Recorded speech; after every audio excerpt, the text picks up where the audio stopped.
Bab 481, Keluarga Mulia Pemurnian. Melihat Liao sangat tertarik, Hao Lingtong ragu-ragu. Rekan kultivator, jika Anda hanya ingin membuka mata, mengikuti seminar pedang Bukit Langit mungkin merupakan pilihan yang bagus. Namun jika Anda ingin menjadi salah satu pemenang dan masuk ke salah satu dari 3 pusat setelan kristal utama, maka saya sarankan Anda memikirkannya lagi. Seminar pedang Bukit Langit adalah pertandingan tingkat tertinggi dalam hal peralatan sihir jarak dekat. Setiap tahun, jumlah penyuling muda yang mendaftar untuk pertandingan itu sama banyaknya dengan jumlah rambut di tubuhmu. Semuanya ingin menjadi terkenal di dunia, satu tembakan.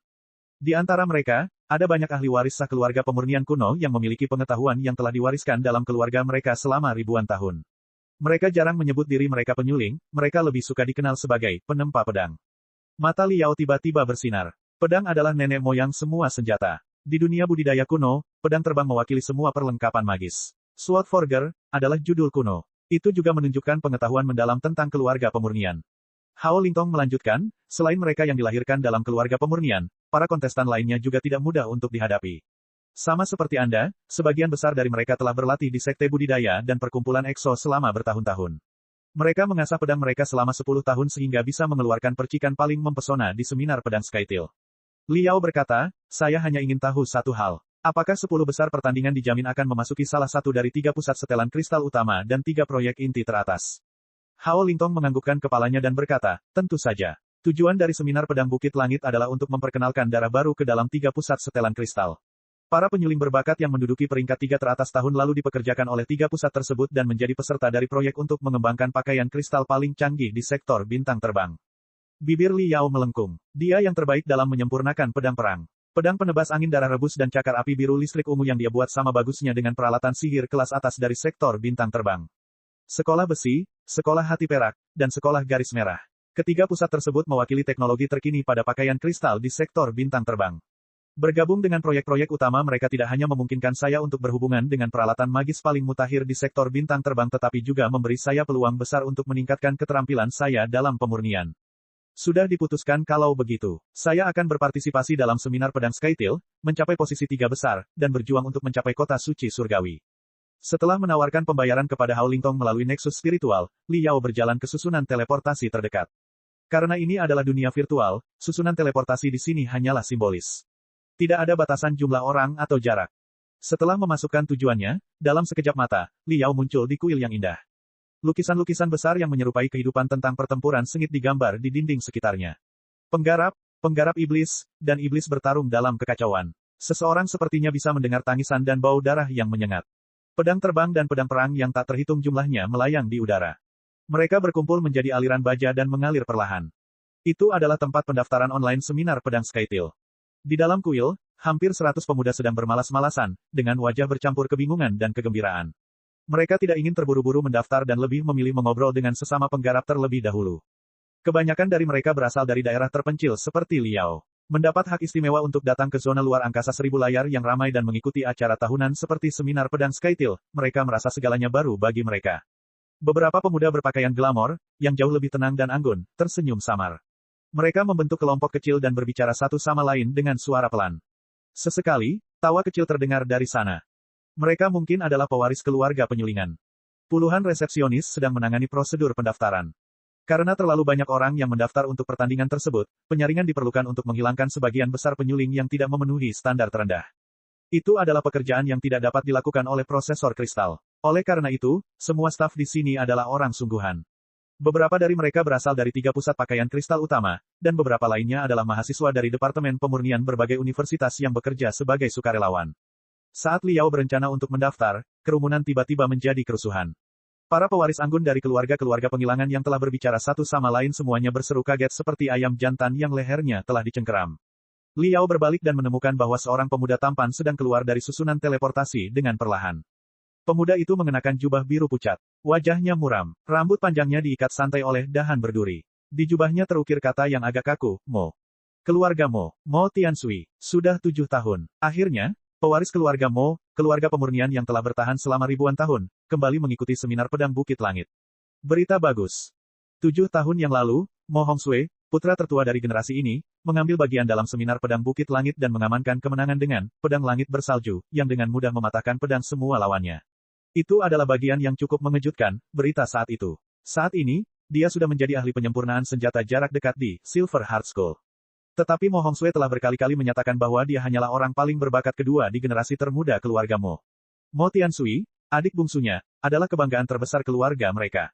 Saya diberitahu bahwa Huangpu Xiaoya, penempa pedang paling hebat di generasi muda keluarga Huangpu, juga mendaftar beberapa hari yang lalu. Sekarang Mo Tiansui telah datang juga, dua keluarga penempa pedang yang telah bersaing untuk mendapatkan ribuan tahun ini akan ada drama lagi. Dua bintang akan bersinar di seminar pedang Bukit Langit tahun ini. Persaingan akan sangat sengit. Mo Tiansui dan Huangpu Xiaoya sama-sama jenius di antara para jenius.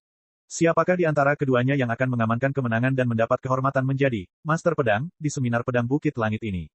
Semua keturunan keluarga ternama itu terpental seperti ikan loah yang disiram air panas.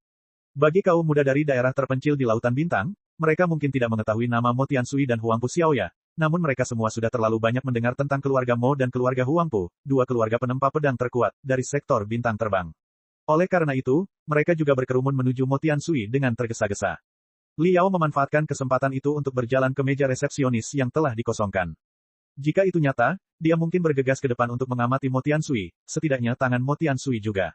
Namun, karena dia berada di negeri ilusi besar, banyak detail yang bisa disembunyikan dengan mudah. Lagi pula dia tidak akan bisa menemukan apapun. Oleh karena itu, dia sebaiknya menyelesaikan pendaftarannya dengan cepat dan mencari tempat yang cocok untuk pelatihannya. Liao berhenti di depan seorang gadis muda yang rambutnya dikuncir dua. Gadis itu menjulurkan kepalanya menatap ke arah Mo Tiansui dengan kagum, sementara dia bergumam, kakak senior Mo sama tampannya seperti dulu. Ayo, daftar di sini. Ayo. Gadis muda itu bernama Xie Anan. Dia adalah mahasiswa baru di Departemen Pemurnian Universitas Flying Star. Karena ini adalah hari liburnya, dia ditugaskan oleh profesornya untuk bekerja sebagai sukarelawan di seminar pedang Skytil. Ini adalah tradisi Flying Star University. Dengan begitu, mahasiswa baru bisa berhubungan langsung dengan para ahli di bidang pemurnian dari jarak dekat, sehingga bisa membuka mata dan menambah ilmu. Mo Tiansui juga seorang mahasiswa Departemen Pemurnian Universitas Flying Star. Dia adalah seorang selebriti di kampus. 6 sekte besar telah memperjuangkannya sebelum dia lulus. Tapi dia tidak memilih satupun dari mereka. Sebaliknya, dia memilih untuk membuktikan kemampuannya melalui seminar pedang Skytil, berharap untuk bergabung dengan proyek inti dari 3 pusat setelan kristal utama secara langsung. Xie Anan sudah tahu bahwa kakak senior Xie akan mendaftar tahun ini. Namun, lebih dari 100.000 kontestan mendaftar untuk seminar pedang Skytil. Oleh karena itu, hampir 100 tempat pendaftaran virtual di Spiritual Nexus. Setelah pelamar masuk ke Nexus, mereka akan disalurkan ke tempat pendaftaran yang berbeda. Ternyata, kakak senior Mo memang muncul di tempat pendaftarannya. Jantung Xie Anan berdebar kencang, dan kepalanya pusing. Dia hampir saja menerjang kakak laki-laki senior yang tampan dan kuat itu seperti kucing. Namun, kenyataan selalu jauh dari mimpi. Yang berdiri di hadapannya bukanlah kakak senior Mo yang tampan, melainkan seorang pemuda berkulit pucat. Matanya yang cekung membuatnya menarik, tapi rambutnya yang acak-acakan dan menguap terus-menerus karena kurang tidur telah benar-benar merusak citranya. Xie Anan menenangkan dirinya. Para pekerja di sana semuanya telah menerima pelatihan profesional dan tidak akan membuat kesalahan dengan menilai orang lain dari penampilan mereka. Lebih penting lagi, apa yang mereka lihat di negeri ilusi besar mungkin sama sekali bukan wajah asli mereka. Xie Anan tersenyum hangat dan meminta pelamar mengisi informasi dasar. Liao, lahir dan besar di tepi Lautan Bintang. Dia telah berlatih sendirian di peninggalan medan perang kuno sejak dia kehilangan orang tuanya ketika dia masih muda. Dia pernah tercerahkan oleh seorang guru eksotik dan sekarang menjadi seorang penyuling di Great Horn Exo Society. Profilnya memang cukup sederhana. Namun, kelahiran hanyalah faktor kecil dalam budidaya. Setiap orang dengan riwayat bersih bebas pergi kemanapun mereka mau. Perkumpulan Great Horn Exo menjadi sangat terkenal akhir-akhir ini. Tidak sulit untuk mengetahui apakah dia benar-benar berasal dari Great Horn atau tidak. Xie Anan tersenyum. Rekan penggarap Li, profil Anda bagus. Namun, ratusan ribu orang mendaftar untuk seminar pedang Bukit Langit setiap tahun. Kami tidak dapat mengundang mereka semua ke pertandingan di domain Bukit Langit. Oleh karena itu, sebuah ujian telah diatur sebelumnya. Saya harap Anda mengerti. Tesnya sederhana. Ada ruang ujian di sekeliling kuil. Anda akan segera memasuki ruang ujian No. 11. 300 desain struktur peralatan sihir jarak dekat akan jatuh dari langit-langit. Beberapa dari 300 jenis peralatan sihir lebih kuat dari yang lain. Yang perlu Anda lakukan adalah memilih 10 yang terkuat dalam 1 menit. Jika Anda menemukannya dengan benar, Anda akan segera menerima undangan untuk seminar pedang Bukit Langit. Jika jawaban akhirmu salah, itu bukan masalah besar. Kami akan menjumlahkan kekuatan peralatan sihir yang kamu pilih.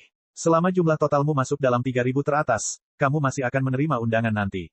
Apakah ada masalah? Liao menggelengkan kepalanya dan berjalan ke ruang ujian nomor 11. Xie Anan mengarahkan pandangan penuh kasih sayang ke arah kakak senior Mo lagi, dengan kupu-kupu di perutnya. Kakak senior sangat tampan, sangat lembut, sangat anggun. Dia tampak seperti ahli penempaan pedang kuno dari 40.000 tahun yang lalu yang keluar dari lukisan. Saat itu, dia sepertinya tersambar petir. Rambutnya berdiri, dan matanya membeku. Apa yang baru saja kukatakan? 1 atau 10 menit? Sial, seharusnya aku bilang 10 menit. Memilih 10 yang terkuat dari 300 desain struktur dalam 1 menit. Bagaimana mungkin? Bukan masalah besar. Bukan masalah besar. Ada hitungan mundur di dalam ruang ujian. Bahkan penyuling yang paling bodoh pun harus tahu bahwa waktu untuk ujian adalah 10 menit. Saat dia bergumam pada dirinya sendiri, Liao sudah keluar dari ruang ujian, masih menguap tanpa henti. Xie Anan langsung memasang wajah pahit. Dia melihat sinar pemantau di dekatnya dan menemukan bahwa si bodoh hanya menggunakan 55 detik. Sial, mengizinkan pelamar yang sama untuk mengambil tes kedua memerlukan izin dari tingkat yang lebih tinggi. Aku akan dimarahi oleh profesor. Xie Anan meringis dan hendak meminta maaf, saat wajahnya membeku lagi. Mulutnya terbuka sedemikian rupa sehingga seseorang bisa memasukkan telur ke dalamnya. 10 peralatan sihir telah dikunci. No, 14, no, 56, no, 9, no, 267. Tingkat jawaban benar, 100%. Lulus. Bab 482, setiap pihak memiliki akhir. Xie Anan berkedip keras untuk memastikan matanya tidak menipu dirinya. Ribuan pikiran berputar-putar di hatinya. Dia menyadari bahwa, meskipun 300 desain struktur semuanya adalah peralatan sihir yang umum di pasaran dan penyuling yang terlatih seharusnya sudah mengingat kerusakan standarnya sejak lama, ahli licik dari 3 pusat setelan kristal utama telah memasang jebakan kecil di dalamnya. Penguji telah menyesuaikan 28 desain struktur secara halus dengan meningkatkan kekuatan 13 di antaranya sebesar 10% dan mengurangi kekuatan 15 lainnya pada tingkat yang berbeda. Selama beberapa hari terakhir, Xie Anan telah melihat ratusan penyuling berpengalaman yang jatuh ke dalam perangkap. Dalam 1 menit, orang itu telah melihat semua jebakan dan menemukan 10 desain struktur yang benar. Bagaimana mungkin? Xie Anan dengan hati-hati mengamati hasil tes Liao, hanya untuk menjadi lebih tercengang dari sebelumnya.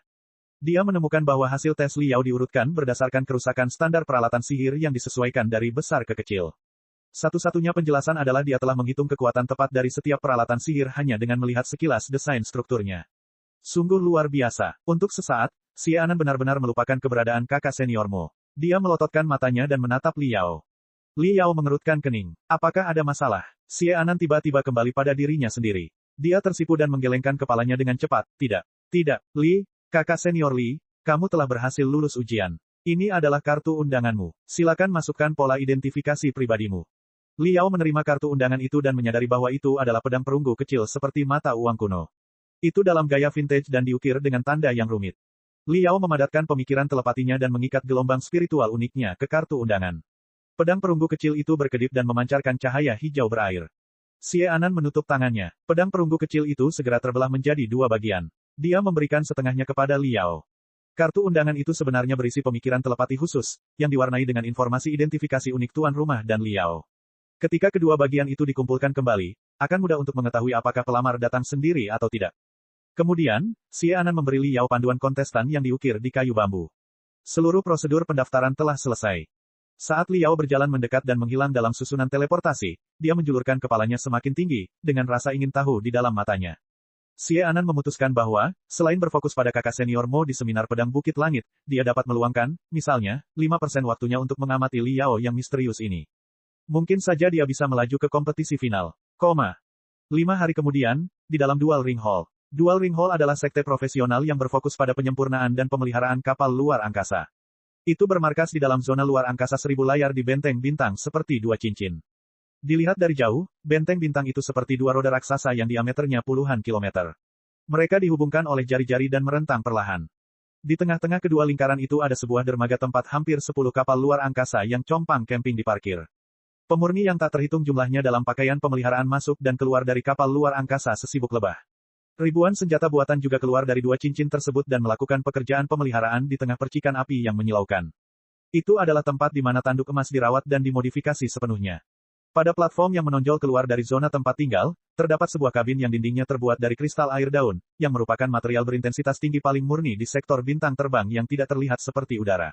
Ditambah dengan gravitasi yang disesuaikan, seseorang akan merasa bahwa mereka sedang berdiri di tengah alam semesta ketika berada di dalam kabin. Melihat keluar dari sana, orang akan dengan mudah menyadari bahwa cangkang tanduk emas yang bengkok telah dibongkar. Senjata buatan yang sangat besar sedang mengkonsolidasikan lunas dan kerangka kapal luar angkasa. Segera, susunan power rune dan railgun kristal dengan kinerja lebih tinggi akan dipasang. Pada saat itu, tanduk emas akan hidup kembali. Lagi pula, itu bukan kesepakatan yang buruk. Liao dan Lei Dalu berdiri di platform yang menonjol dan menghargai kelahiran kembali tanduk emas. Lei Dalu menyeringai. Meskipun tanduk emas hancur, kami telah mendapatkan ketenaran di dunia penggarap. Para reporter beberapa hari yang lalu seperti anjing kelaparan. Sama sekali tidak ada cara untuk menyingkirkan mereka. Semuanya baik-baik saja sekarang. Kami telah menerima sejumlah besar perlindungan dan pinjaman baru dari bank. Tanduk emas telah ditingkatkan sepenuhnya, dengan kemampuan tempurnya berlipat ganda. Bagus. Li Yao tersenyum. Kapten, ada syarat untuk sponsorship. Kami tidak hanya harus menggunakan peralatan sihir yang ditentukan selama modifikasi kami juga harus mengecatnya di cangkang kapal luar angkasa. Saya sudah melihat demonya. Sejujurnya, mereka agak terlalu mewah.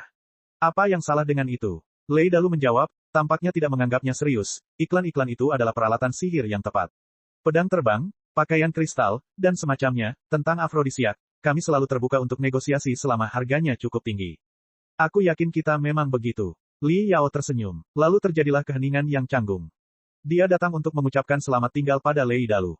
Hari-harinya di Great Horn Exo Society telah berakhir. Perkumpulan Great Horn Exo akan tinggal di sini selama setengah bulan lagi dan memulai misi baru setelah Gold Horn terlahir kembali. Petualangan mereka sebelumnya telah memberi mereka popularitas yang tak terbayangkan serta kontrak baru. Kali ini, hadiahnya bukan lagi sekantong beras, melainkan sekotak kristal dengan kemurnian tinggi yang bergemerincing. Adapun Liao, dia akan menyewa ruang pelatihan pribadi di dekat Skytil Domain dan melakukan persiapan di menit-menit terakhir untuk membedakan dirinya dalam seminar pedang Skytil. Semua itu agar dia bisa memasuki kota suci surgawi dan bertemu dengan penggarap tertinggi di sektor bintang terbang. Jangan bermalas-malasan di sini. Pergilah sekarang. Seminar pedang Bukit Langit bukanlah pertandingan biasa. Manfaatkan waktumu sebaik-baiknya dalam latihan dan dapatkan hadiah. Semua orang di perkumpulan Great Horn Exo akan menonton siaran langsungnya jika mereka tidak hadir tugasmu. Setidaknya kamu harus mencapai 100 teratas. Lei Dalu menepuk pundaknya dengan keras. Li Yao memiliki perasaan campur aduk. Meskipun dia sudah lama tidak bersama mereka, dia telah melalui hidup dan mati bersama mereka. Dia tahu bahwa semua orang di dalam perkumpulan Great Horn Exo, termasuk Lei Dalu, Xiong Tao, Zhao Nuo, dan anak-anak muda di kamp pembunuh harimau, benar-benar menganggapnya sebagai kawan dan salah satu dari mereka. Kadang-kadang, dia bahkan berpikir bahwa, jika sektor asal surga tidak menunggunya, dia pasti akan pergi bersama orang-orang penuh gairah dari perkumpulan Great Horn Exo. Berkeliaran di lautan bintang, meminum minuman keras yang paling keras, menebas pedang tercepat, membunuh bajak laut luar angkasa yang paling mematikan, kehidupan seperti itu sungguh memuaskan. Saat dia merenung, tiba-tiba dia merasakan ada yang menyentuh pakaiannya. Lei Dalu memasukkan sesuatu ke dalam sakunya dan tersenyum. Kultivasi itu mahal. Tidak ada sesuatu pun di dalam zona luar angkasa 1000 layar yang murah. Ada $200.000 di dalam kartu itu. Ambillah dan anggap itu sebagai gaji untuk pekerjaanmu di sini. Jika itu tidak cukup, cukup bicara padaku melalui Nexus spiritual kapan saja. Jangan sopan. Ini adalah konvensi perkumpulan kita yang telah terlaksana dengan baik sejak didirikan. Konvensi. Li Yao bingung. Lei Dalu memandangi lautan bintang di luar jendela dan berkata dengan santai, kamu mungkin tidak tahu mengapa para korban bajak laut luar angkasa berkumpul dan membentuk perkumpulan Great Horn Exo. Membalas dendam terhadap bajak laut luar angkasa hanyalah salah satu tujuan kita. Balas dendam bisa dilakukan di mana saja. Kita bisa bergabung dengan perkumpulan EXO yang lebih kuat, atau sekte budidaya, atau bahkan menjadi pemburu hadiah sendirian di lautan bintang. Tidak, tujuan awal kami adalah menyediakan tempat berlindung bagi anak yatim piatu yang kehilangan rumah dan keluarganya di bawah momok bajak laut luar angkasa sehingga mereka bisa memiliki masa depan yang lebih cerah. Itu saja. Uang yang kami peroleh telah digunakan untuk merawat anak-anak yatim piatu. Kamp pembunuh harimau, didirikan agar anak-anak yatim piatu dapat memiliki tempat untuk melatih diri mereka sendiri untuk mempelajari keterampilan bertahan hidup di luar angkasa, dan bahkan untuk membalaskan dendam keluarga mereka sendiri secara langsung. Setelah anak-anak yatim piatu berangsur-angsur tumbuh, kami mendorong mereka untuk mengambil bagian dalam pertandingan dan tes masuk sekte budidaya.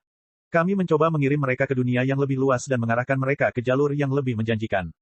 Selama 10 tahun terakhir, kami telah memunculkan banyak keajaiban dan mengirimkan semuanya.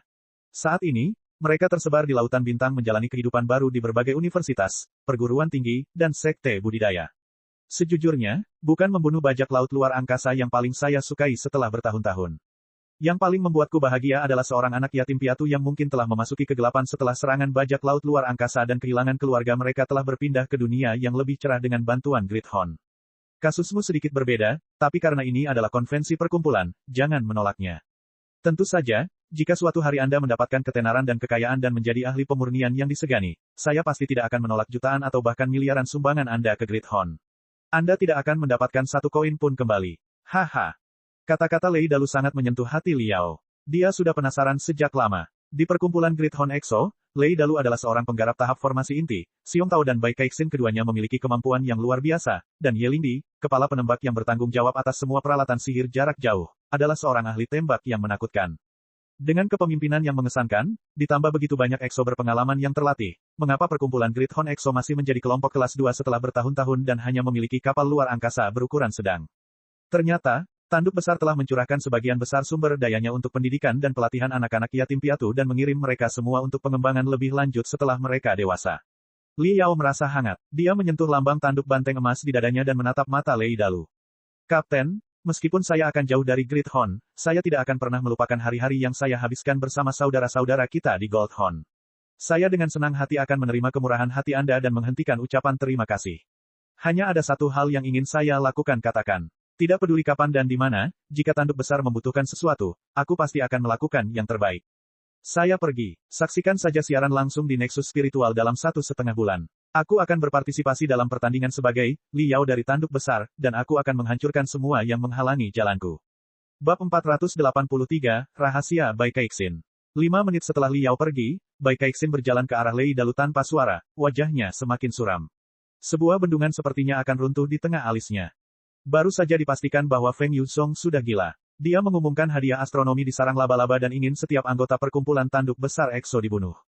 Menurut kata-kata aslinya, bahkan seekor kutu pun di kapal luar angkasa kita tidak boleh dibiarkan hidup. Juga, siapapun yang menemukan pembunuh sebenarnya putranya, hidup atau mati, akan diberi hadiah kapal luar angkasa. Saat ini, seluruh sarang laba-laba sedang bergejolak. Banyak bajak laut, pembunuh, pencuri, dan mata-mata luar angkasa yang menganggap kami sebagai target mereka. Lei Dalu menggaruk janggutnya yang berantakan dan berkata perlahan, bisa dimengerti. Putra satu-satunya telah terbunuh. Jika Feng Yuzhong tidak merespons dengan baik, bagaimana dia bisa bergaul dengan orang lain di Spiderden? Namun, hubungan antara Exo Societies dan bajak laut luar angkasa tidak pernah baik. Exo Societies teratas semuanya pernah diserang oleh bajak laut luar angkasa sebelumnya.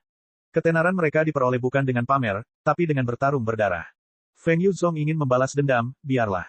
Hal terpenting tentang kami, para kultivator, adalah ukuran kepalan tangan kami dan ketajaman pedang kami. Kami berdua tahu alasan kami menerima begitu banyak sumbangan, iklan, dan pinjaman dan mengapa para ahli dari Sekte Cincin Ganda telah bekerja siang dan malam untuk memperkuat Gold Horn. Situasi perkumpulan Great Horn EXO jelas bagi semua orang. Itu sebabnya mereka telah mendukung kami agar kemampuan tempur tanduk emas bisa berlipat ganda dalam waktu setengah bulan. Feng Yuzhong sendiri adalah anjing liar. Saya tidak tahu berapa banyak ahli yang menunggu untuk memenggal kepalanya. Kali ini, dia telah menetapkan kita sebagai targetnya. Tapi menurut saya, dia adalah belalang sembah yang terbaik, yaitu dikejar oleh burung pipit. Pokoknya, jangan terlalu gugup. Kita tidak bisa tinggal di zona luar angkasa 1000 layar selamanya hanya karena seseorang memburu kita.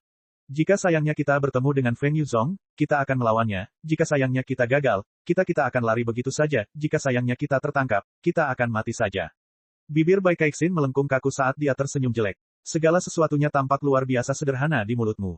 Lei Dalu mencabut salah satu kumisnya dan menjentikkannya dengan lembut. Saya bukan penggemar musyawarah, saya lebih memilih solusi paling sederhana dari segalanya. Namun, jangan bawakan pembunuh harimau pada misi kita berikutnya. Kirimkan mereka ke domain 2 kutub. Cukup banyak sekte budidaya yang bermarkas di sana. Bajak laut luar angkasa tidak akan pernah melakukan operasi skala besar di area itu. Sedangkan untuk kamp pembunuh harimau alasan, temukan saja kamp pelatihan dan minta mereka berlatih di sana selama beberapa bulan. Mereka dapat membangun tubuh mereka dan menunggu sampai semuanya menjadi tenang kembali. Bai Keixin mengangguk. Baiklah, aku akan memastikannya. Tapi dia tidak pergi. Matanya berputar, menandakan ada hal lain yang ingin dia bicarakan. Lei Dalu mengangkat alisnya. Ada yang lain. Bai Keixin terdiam lama, sebelum dia membuka mulut lagi. Kenapa kamu tidak bertanya padanya sekarang? Tanyakan padanya apa. Kamu tahu itu. Aku lupa untuk. Kamu lupa. Bai Keixin menggertakkan giginya, alis putih panjangnya bergetar. Tidakkah menurutmu ada yang salah dengan cerita Liao? Tinggal di kota yang jauh, dilatih oleh seorang guru aneh sendirian, dan menguasai keterampilan pemurnian yang begitu menakutkan. Lagi pula, tingkat kultivasinya terlalu tinggi. Paman Xiong, Bai Ze, dan aku mengadakan pertemuan setelah kejadian itu. Dulu ketika kami berada di sabuk api redup, untuk memperbaiki generator perisai spiritual sehingga kami dapat melarikan diri dari yang sejati. Fusion, pria itu pasti berada di tahap fondasi bangunan, betapapun beruntungnya dia. Saya percaya bahwa akar spiritual seseorang terbangun melalui kejadian yang tidak disengaja dan mengubah mereka menjadi kultivator tahap penyempurnaan. Namun maju ke tahap fondasi bangunan tanpa bimbingan apapun. Itu sungguh mustahil. Oke, anggap saja apa yang dikatakan orang itu benar. Tapi bagaimana kamu menjelaskan apa yang terjadi selanjutnya? Anda menawarinya setelan 8 lengan dan menilai tingkat sinkronisasinya menjadi 37%.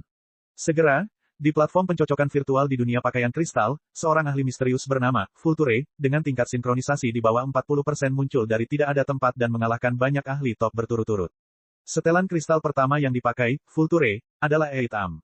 Lei Dalu berkata, jadi. Kewaspadaan memenuhi mata Bai Keixin, saat dia berkata, jadi, bukankah menurutmu Li Yao mungkin adalah ahli menakutkan yang benar-benar menjatuhkan Feng Yuming?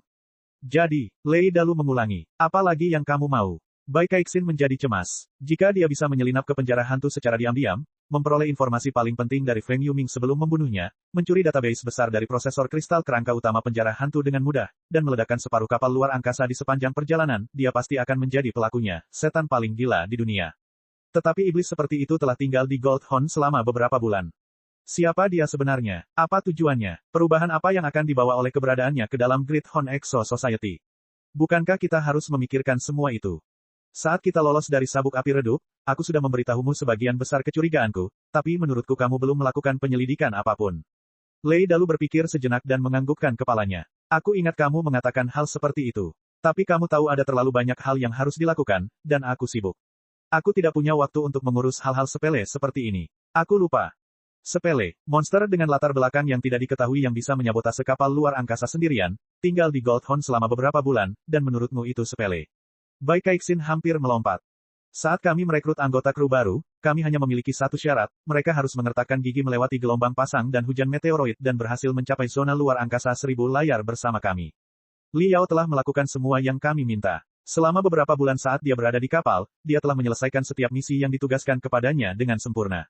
Saat kami melewati sabuk api redup, kami semua akan mati tanpa dia. Sekarang setelah Anda mempelajari dengan cermat apa yang terjadi di dalam kabin generator, Anda harus tahu bahwa, bahkan bagi seorang penyuling di tahap fondasi bangunan, itu masih merupakan tugas berbahaya yang mempertaruhkan nyawanya. Mata Lei Dalu tiba-tiba berubah menjadi sangat jernih. Dia berkata, dengan tenang namun tegas, kami telah bertarung berdampingan melalui hidup dan mati melawan perpaduan sejati dan pusaran ruang angkasa, jadi Li Yao adalah saudara lelaki saya di mata saya dan anggota nyata dari perkumpulan Great Horn Exo. Mengenai dari mana dia berasal, siapa dia sebenarnya, seberapa banyak keterampilan yang dia kuasai, apakah dia suka nasi atau roti, apakah dia suka laki-laki atau perempuan, itu bukan urusanku. Setiap penjelajah di lautan bintang yang berjuang mencari nafkah punya cerita. Kalau mereka ingin menceritakannya kepada kita, mereka sudah punya, jika belum, berarti mereka tidak mau menceritakan kisahnya, tidak bisa mengatakannya, dan jika mereka melakukannya, perasaan seseorang akan terluka. Aku orang yang sederhana dan malas. Aku tidak pernah bertanya tentang masa lalu Li Yao, sama seperti aku tidak pernah bertanya mengapa kamu memiliki tato spiritual sarang laba-laba di tubuhmu. Kemarahan Bai Keixin hampir meledak ketika kata-kata terakhir Lei Dalu tiba-tiba menahan emosinya. Alis putih panjangnya membeku seluruhnya. Kaku untuk waktu yang lama, dia pingsan seolah-olah baju besi tak terlihat di sekelilingnya baru saja hancur. Bibirnya yang kering bergetar ketika dia berkata dengan lembut, kapan kamu mengetahuinya? Saya lupa, saya bukan bajak laut luar angkasa. Aku percaya padamu, tato itu agak kabur dan bengkok. Seharusnya itu dibuat ketika kamu masih sangat muda, jika tidak ketika kamu baru lahir. Saya harus. Itu sebabnya aku tidak pernah memintamu untuk mengaku apapun. Hei, jangan terlihat seperti aku dengan mata patah hati, iya. Atau apakah kamu sudah lama ingin memberitahu kami di lubuk hatimu tetapi terlalu malu? Untuk berbicara, kamu ingin aku mendorongmu dengan keras agar kamu bisa mengeluarkan seluruh air matamu. Kamu bukan pria yang emosional, bukan?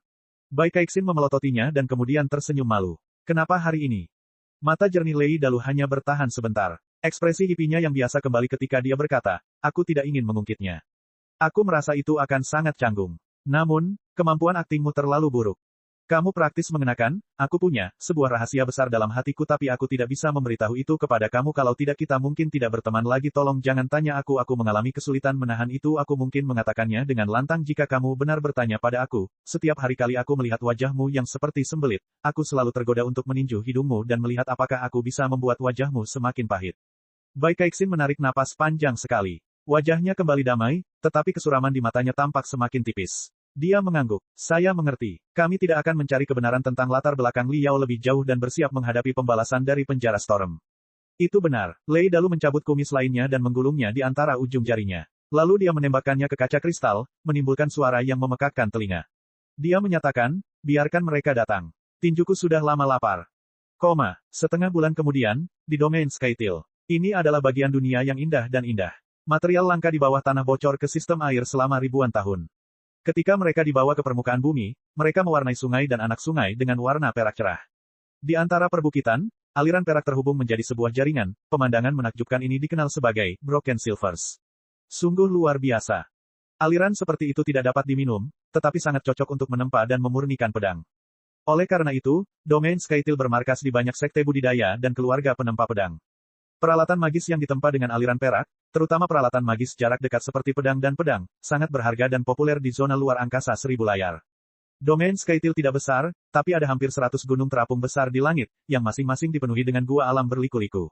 Orang-orang telah memperluas gua dan meningkatkan area yang dapat digunakan di domain Skytil puluhan kali lipat. Banyak bukit di langit terbentuk. Itu juga merupakan asal-muasal nama domain Skytil. Setelah ratusan tahun pengembangan, itu telah menjadi salah satu basis produksi peralatan sihir jarak dekat yang paling penting di sektor bintang terbang. Sejauh mata memandang, itu adalah dunia pedang dan lautan pedang. Di lembah dan di samping sungai, tungku pemurnian, kolam penempaan pedang, dan makam pedang yang tak terhitung jumlahnya ada di mana-mana, dikelilingi oleh bilah pedang yang berbentuk aneh dan bersinar dingin.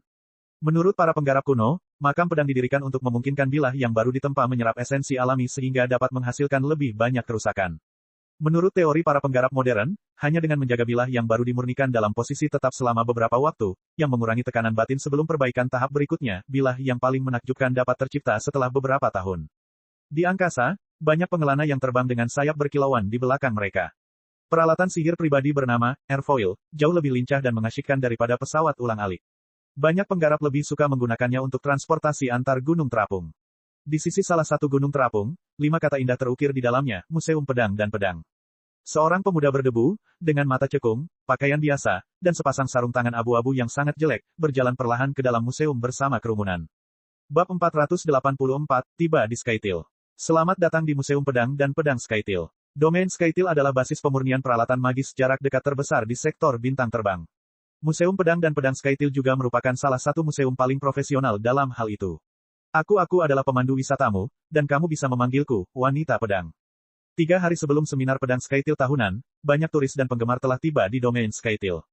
Sebagian besar pecinta peralatan sihir jarak dekat akan mengikuti tur di Museum Pedang dan Pedang Skytil yang terkenal. Bagi para pecinta sejati, itu bahkan semacam ziarah bagi mereka. Museum yang luas dan terang itu dipenuhi orang. Liao didorong bersama kerumunan dan agak pusing. Untungnya, ada seorang gadis cantik berpakaian merah, melayang di udara dengan pedang panjang di punggungnya. Dia adalah pemandu wisata virtual museum. Sudah diketahui umum bahwa, dimulai dari runtuhnya dunia budidaya kuno dan kebangkitan peradaban manusia, pemurnian pedang dan pedang di dunia modern kita telah melalui 4 periode. Aula Pedang Aura tempat kita berada mewakili periode pertama, periode 10.000 tahun yang lalu, teori-teori budidaya modern masih berkembang. Pemahaman para penggarap tentang energi spiritual masih sangat kurang. Sebagian besar penggarap berada di tahap penyempurnaan. Oleh karena itu, lahirlah pedang aura yang digerakkan oleh aliran udara bertekanan tinggi. Silakan lihat, pedang aura yang paling mengagumkan pada saat itu dapat memampatkan 1 unit standar gas spiritual hingga 1/100 ukurannya, dan ketika gas spiritual dilepaskan secara tiba-tiba, kerusakannya bisa sangat besar jet dan membawa penggarap tahap penyempurnaan yang belum mempelajari misteri terbang ke langit sehingga mereka dapat menambah ketinggian serangan mereka, meningkatkan repertoar gerakan. Perhentian kita berikutnya, Aula Pedang Mekanik, mewakili periode kedua. Berdasarkan pada pedang aura, para penyuling terus melakukan penelitian dan akhirnya menggabungkan energi spiritual dengan mesin dengan sempurna. Segala jenis pedang yang luar biasa ditemukan pada saat itu. Model teoretis dari pedang rantai, pedang getar, serta cukup banyak peralatan magis jarak dekat lainnya adalah ditemukan pada masa sebelum mereka berhasil diproduksi kemudian. Peralatan magis jarak dekat pada periode ini hanya menggunakan energi spiritual sebagai sumber untuk menggerakkan mesin dan memberikan revolusi, getaran, pemotongan, dan efek lainnya, menyerang dirinya sendiri. Kita akan memasuki aula pedang dan pedang majemuk sekarang. Pedang majemuk juga merupakan solusi pedang dan pedang yang paling sering dilihat saat ini. Peralatan sihir jarak dekat gabungan biasanya memiliki kemampuan serangan mekanis seperti rantai dan ujung yang bergetar. Sementara itu, energi spiritualnya dapat diringkas menjadi aura dan menyerang musuh secara langsung. Pola serangan ganda meningkatkan jangkauan serangan secara signifikan dan juga membuatnya lebih kuat, jauh lebih sulit bagi musuh untuk bertahan. Saat ini, di dunia budidaya, ada banyak jenis peralatan magis jarak dekat yang hanya dibangun oleh energi spiritual, seperti pedang cahaya dan pedang pertempuran foton spiritual. Itu adalah pedang dan pedang generasi keempat bagi kita. Meskipun ada masih banyak kekurangan pada model pembatasan dan desain pemicu pada senjata tersebut saat ini, keunggulan bilah yang terbuat dari energi spiritual murni akan terungkap dengan sendirinya. Selain pedang dan pedang terkenal di zaman modern, kami juga memamerkan sisa-sisa pedang terbang kuno yang luar biasa. Sekarang, semuanya, silakan ikuti saya ke Aula Pedang Kuno. Liao menghabiskan sepanjang pagi berkeliling di museum mengikuti wanita pedang dan sangat menikmatinya.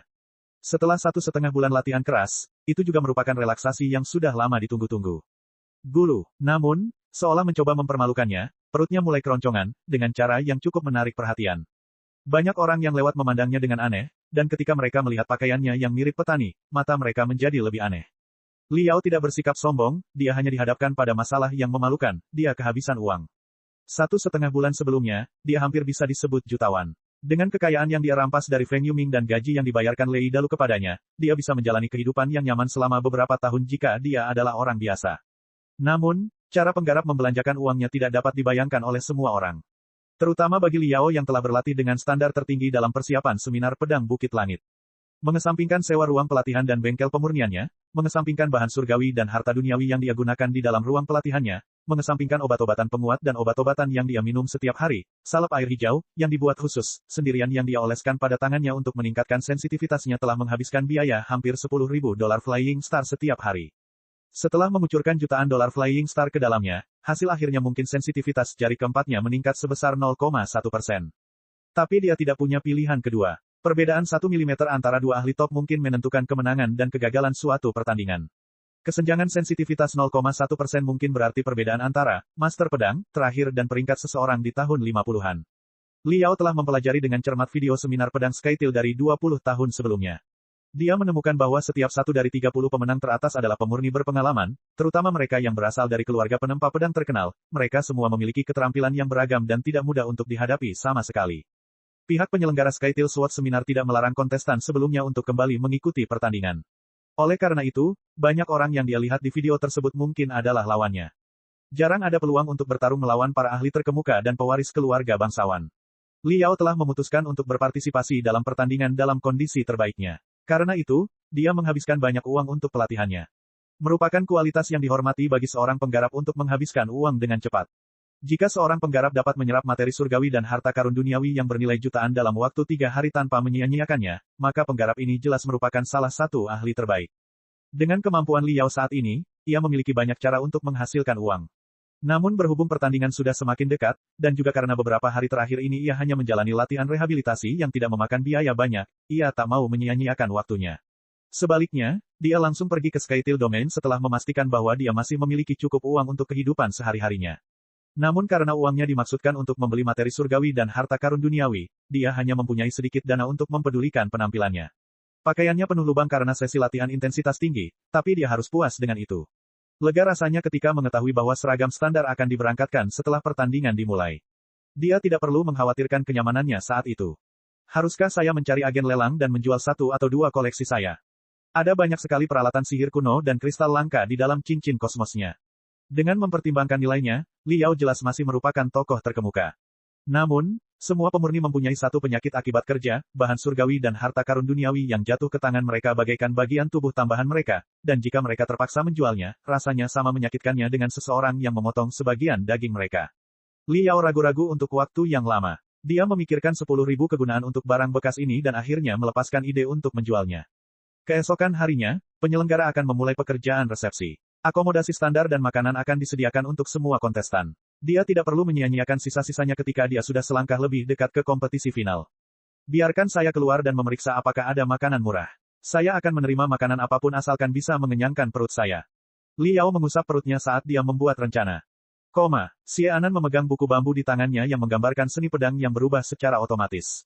Itu adalah souvenir museum. Matanya terbuka lebar, dan pipinya menggembung. Dia melompat-lompat seperti kelinci. Setiap kali dia melihat sesuatu yang menarik, dia akan segera berlari ke arah seorang gadis jangkung dan berseru, "Kakak Long. Kakak Long, kemari dan lihat, itu adalah pedang naga langit. Kita pernah melihatnya di buku teks. Aku bahkan membuat kesalahan tentang desain strukturnya selama ujian terakhir ketika diuji. Dan sekarang aku melihat yang asli." Long Yunxin mengerutkan kening. Dia diam-diam mencubit pantat temannya dan berkata, dengan nada tidak terlalu gembira, "Xie Anan. Maukah kamu mengecilkan suaramu? Lagi pula kamu adalah mahasiswa Departemen Pemurnian Universitas Flying Star. Keluarga Xie adalah salah satu yang paling dihormati di antara semua orang, keluarga penyuling. Jangan bertingkah seperti petani yang belum pernah melihat apapun sebelumnya, oke?" Aduh. Xie Anan dengan cepat mengangguk. Dia tidak berpengalaman atau cukup mampu dan hanya bisa bekerja sebagai sukarelawan di seminar pedang Skytil. Dia bertanggung jawab atas pekerjaan pendaftaran di awal dan pekerjaan penerimaan di kemudian hari.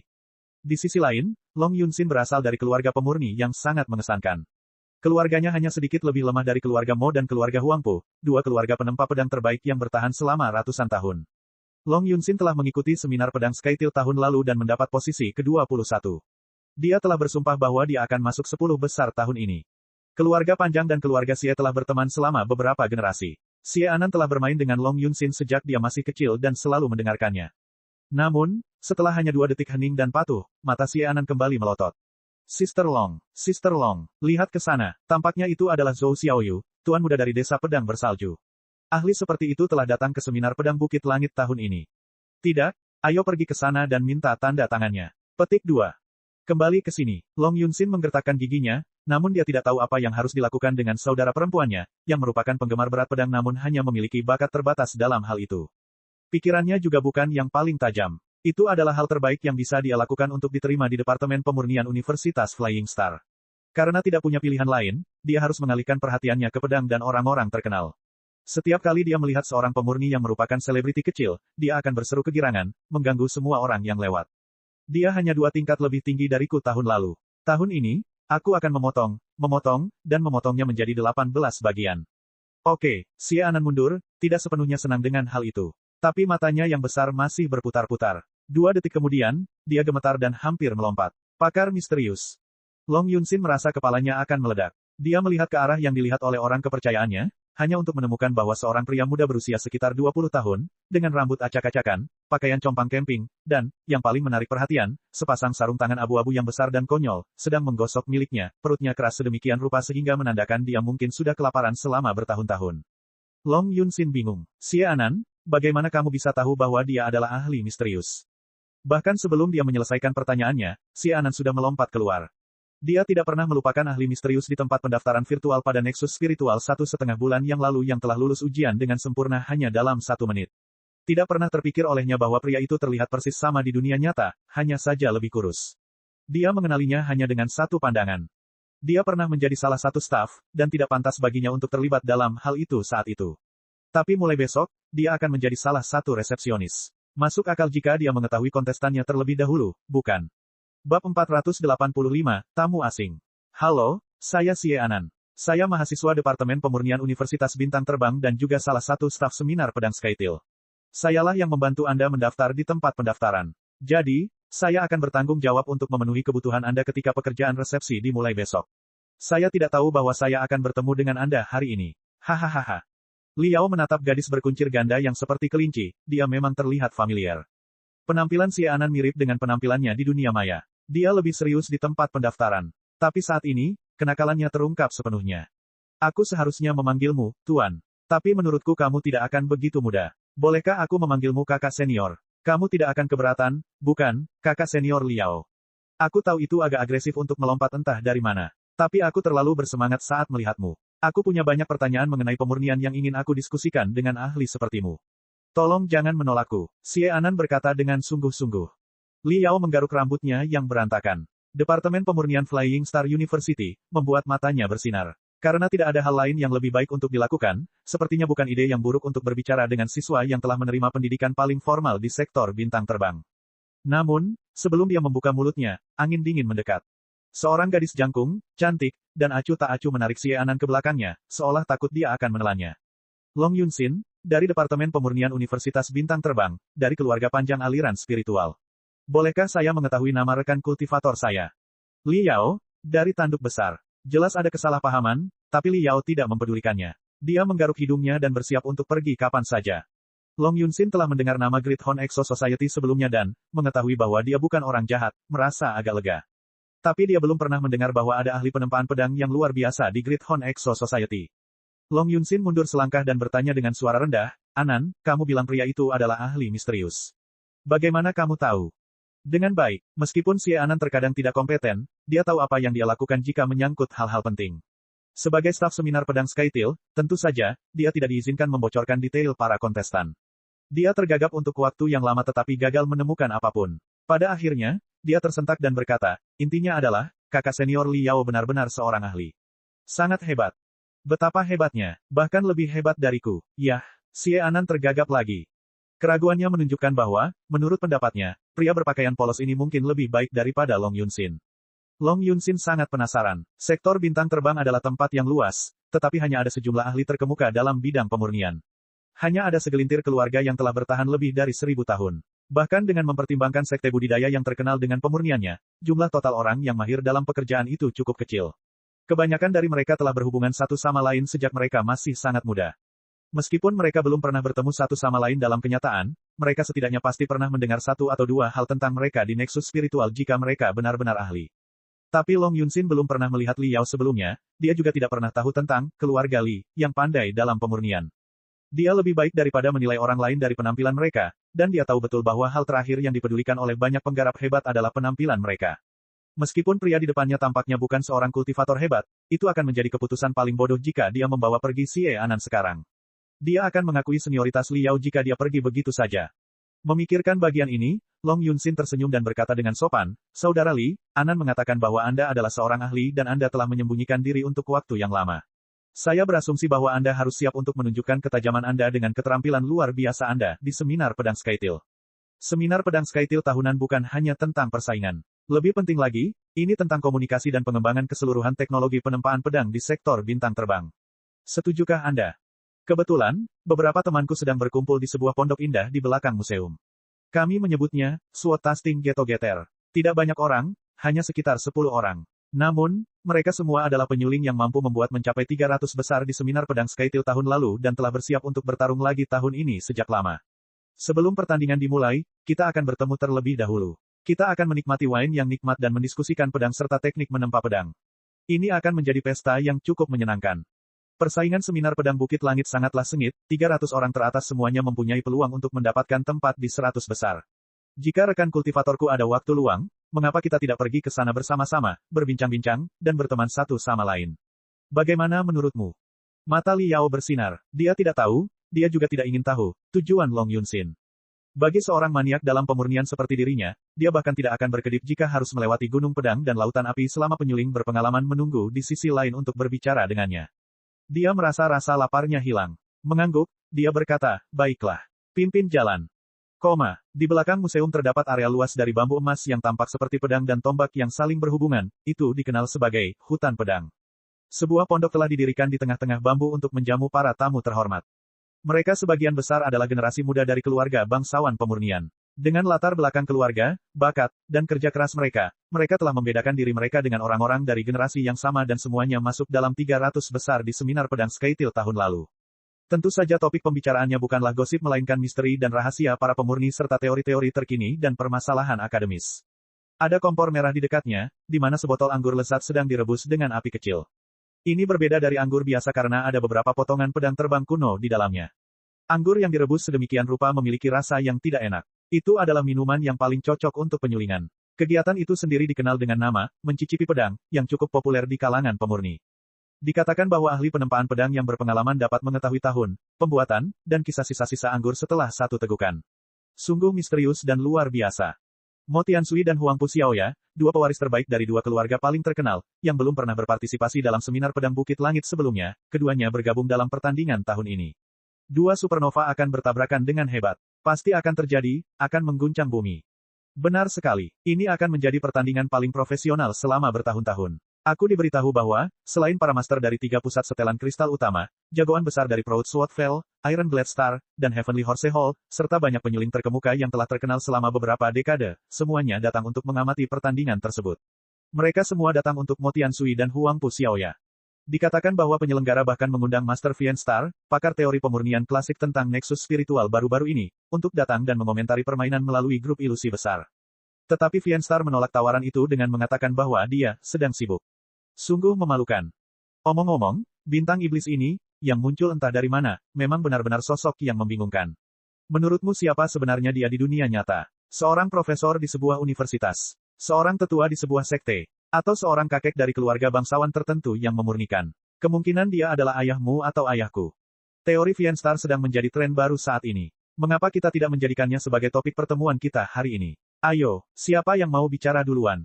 Semua orang bergabung dalam percakapan. Saat perdebatan semakin sengit, pintu pondok pun terbuka. Long Yunxin dan Xie Anan membawa Li Yao masuk. Long Yunxin adalah salah satu level tertinggi dalam kelompok kecil. Penampilannya menyegarkan semua orang. Namun, mereka semua terkejut melihat Li Yao di belakangnya. Dia bagaikan ayam jago yang sombong, berlumuran darah yang jelas-jelas berasal dari pertarungan terakhirnya, yang bulunya acak-acakan menerobos kawanan burung bangau yang anggun, itu tidak tampak benar sama sekali. Namun akhlak para ahli waris keluarga bangsawan sungguh baik. Meskipun mereka merasa aneh, mereka mengangguk pada mereka bertiga sebagai tanda pengakuan dan melanjutkan perdebatan sengit. Long Yunxin membimbing teman-temannya untuk duduk di antara kerumunan. Lalu dia terkekeh dengan suara rendah. Saudara Li, setiap pertemuan mencicipi pedang mempunyai tema, yang mana setiap orang akan menyampaikan pendapat mereka secara bergantian. Topik hari ini adalah teori dari Master Fienstar, pakar populer dalam teori pemurnian klasik baru-baru ini. Kami menemukan celah dalam teorinya dan mengusulkan bantahan. Pemenangnya adalah orang yang matanya paling tajam. Hah, Li Yao tercengang. Long Yunxin melanjutkan, yang berbicara saat ini adalah Luo Dong, pewaris keluarga Luo dari kecerahan timur. Dia telah mengecam hipotesis yang dibuat oleh Fienstar pada 15 model aerodinamis pedang terbang kuno. Lumayan, pengamatannya tajam dan tepat mengenai ambiguitas. Luo Dong adalah seorang pemuda gemuk yang mengenakan jubah merah dan memiliki wajah merah cerah. Dia mengibaskan kepalanya dan menjelaskan. Setelah pidatonya yang panjang, semua orang bertepuk tangan untuknya. Kata yang bagus. Teori Fienstar tentang aerodinamika pedang terbang kuno memang tidak koheren dan tidak sistematis. Semua kontradiksi dirinya telah ditemukan olehmu. Saudara Luo, pidatomu cukup membuktikan bahwa kamu telah membuat kemajuan luar biasa selama setahun terakhir. Kamu pasti cukup ambisius dengan seminar pedang Bukit Langit tahun ini. Luo Dong tersenyum santai dan memandang Long Yunxin dan Li Yao. Long Yunxin bangkit dan berdehem, sebelum dia membuka mulutnya. Bolehkah saya meminta perhatian kalian semua? Saya ingin memperkenalkan teman baru kepada kalian. Rekan kultivator ini adalah Li Yao, seorang ahli dalam pemurnian yang telah menyembunyikan dirinya di perkumpulan Great Horn Exo. Ia juga mengambil bagian dalam perkumpulan Exo tanduk besar. Seminar pedang Skytilt tahun ini. Mari kita semua mendengarkan apa yang dia katakan, oke. Ahli dalam pemurnian, Long Yunxin adalah salah satu penyuling terbaik di sana. Tidak akan ada yang salah dengan seseorang yang dia dukung. Untuk sesaat, mata semua orang berbinar-binar, seperti mata macan tutul yang telah menemukan mangsanya. Mereka semua adalah pecinta pedang dan pedang paling antusias yang menyambut siapapun tanpa memandang identitas mereka selama mereka cukup mahir. Seorang pemuda jangkung dan langsing dengan mata hijau berdiri dan berkata dengan ramah, Saudara Li, salam. Saya Tu Yongqing, dari keluarga Tu di hutan atas. Saya juga pembawa acara pertemuan mencicipi pedang ini. Kita semua adalah pemurni di sini. Silakan anggap seperti rumah sendiri dan jangan ragu untuk mengatakan apapun yang Anda inginkan. Tema kita hari ini adalah menemukan celah dalam teori pemurnian klasik Fienstar, yang cukup populer akhir-akhir ini. Setiap orang bebas menjelaskan kesalahannya dan mengajukan ide baru. Tapi saya bertanya-tanya, apakah Anda menemukan celah dalam teori Fienstar, atau apakah Anda menolak semuanya? Sua, lebih dari 10 pasang mata yang menantikan semuanya tertuju pada Li Yao. Bab 486, Pertemuan Mencicipi Pedang. Li Yao merasakan sakit kepala. Dia memegangi kepalanya dan merenung untuk waktu yang lama, tetapi tidak menemukan apapun. Pada akhirnya, dia mengakui dengan jujur, saya tidak melihat celah apapun dalam teori Fienstar, dan saya sepenuhnya setuju dengannya. Kali ini, semua orang tercengang. Teori pemurnian klasik Fienstar cukup populer di Spiritual Nexus baru-baru ini. Idenya untuk menggabungkan seni pemurnian kuno dengan seni modern telah membuka jendela baru bagi banyak pemurni muda. Oleh karena itu, teori Fienstar telah menjadi tren bagi para penyuling muda di sektor bintang terbang. Siapapun yang tidak tahu apapun tentang Fienstar akan dianggap ketinggalan zaman. Di sisi lain, terlepas dari validitas dan kedalaman teori pemurnian klasik Fienstar, pengetahuannya tentang pemurnian modern tampaknya memiliki kelemahan. Menggabungkan teknik tradisional dengan teknologi kontemporer adalah jalan yang belum pernah dilalui oleh siapapun sebelumnya. Banyak pendapatnya yang masih belum matang, dengan kesalahan yang masih bisa diperbaiki. Oleh karena itu, ruang observasinya cukup luas. Para penyuling muda sering kali mencoba menemukan celah dalam teori Fienstar dan menemukan solusi mereka sendiri berdasarkan ide-idenya. Generasi muda seharusnya tidak patuh. Mereka harus memiliki kepercayaan diri untuk menghadapi segala sesuatu dengan pikiran yang fleksibel, bukannya percaya begitu saja kepada pihak berwenang. Selain itu, diakui bahwa banyak bagian dari teori Fienstar tidak sempurna. Tapi orang ini, Li Yao, sepenuhnya setuju dengan teori Fienstar tanpa menawarkan pemahamannya sendiri. Pada saat itu, tidak ada seorang pun yang menganggap tinggi Li Yao. Ketika Li Yao pertama kali masuk, anak-anak muda dari keluarga bangsawan itu sebenarnya sangat gugup. Saat ini, banyak pakar top suka bersikap lemah lembut. Mereka mengenakan pakaian yang compang camping dan sederhana, namun mereka bersiap untuk memberikan tembakan mematikan kapan saja meskipun penampilan mereka mengerikan. Baru saja, ketika Long Yunxin membawa Li Yao masuk, mereka mengira dia adalah seorang ahli yang rendah hati dan siap mendengarkan pengamatannya yang cerdas. Tidak pernah terpikir oleh mereka bahwa dia tidak bisa berkata apa-apa. Fienstar telah mengajukan hampir 100 teori dan hipotesis. Jika seseorang bahkan tidak dapat menemukan satu celah pun di dalamnya, seberapa banyak keahlian yang mungkin dia miliki. Liao berkata, silakan lanjutkan diskusi kalian, semuanya. Saya di sini hanya untuk mendengarkan dan belajar. Lalu, dia duduk dengan damai. Generasi muda dari keluarga bangsawan semuanya memiliki kesopanan dasar untuk tidak mengolok-olok tamu asing di depan wajahnya. Melihat Liao tidak akan mengatakan apapun, mereka tidak memaksanya. Seorang gadis pendek berseragam pemurnian emas cerah berdiri dan tersenyum pada Liao. Kemudian dia berkata, saudara Liao masih baru di sini dan mungkin masih belum beradaptasi dengan suasana kita. Saya Zhou Yilu dari Green Island. Saya ingin menyampaikan pendapat saya yang sederhana tentang kelemahan 12 rantai rune petir kuno yang dimiliki oleh Vien Star diusulkan ketika diterapkan pada peralatan sihir modern. Saya harus mengatakan bahwa Master Vien Star benar-benar luar biasa telah menggali 12 rantai rune petir kuno dan menggabungkannya dengan peralatan sihir modern itu bisa diperbaiki. Semua orang di sini adalah penggemar berat peralatan sihir. Ketika mereka berdiam di dunia peralatan sihir, mereka benar-benar melupakan episode Liao yang tidak bisa berkata-kata. Pertarungan sengit terus berlanjut, dengan kata-kata sebagai senjatanya. Terjadi kekacauan besar. Liao benar-benar tertarik padanya. Mengkritik diri sendiri selalu merupakan hal yang paling sulit. Tentu saja, Liao tidak mengetahui celah apa yang ada dalam teorinya. Jika dia melakukannya, dia akan memperbaikinya di Nexus Spiritual. Dia mengira ini akan menjadi pesta yang membosankan. Namun, mendengarkan begitu banyak ahli dalam menyempurnakan diagnosis teorinya dengan bahasa paling tajam yang terasa seperti pisau bedah, Liao merasa keringat dingin mengucur di punggungnya. Dia menganggukkan kepalanya tanpa henti sebagai tanda setuju.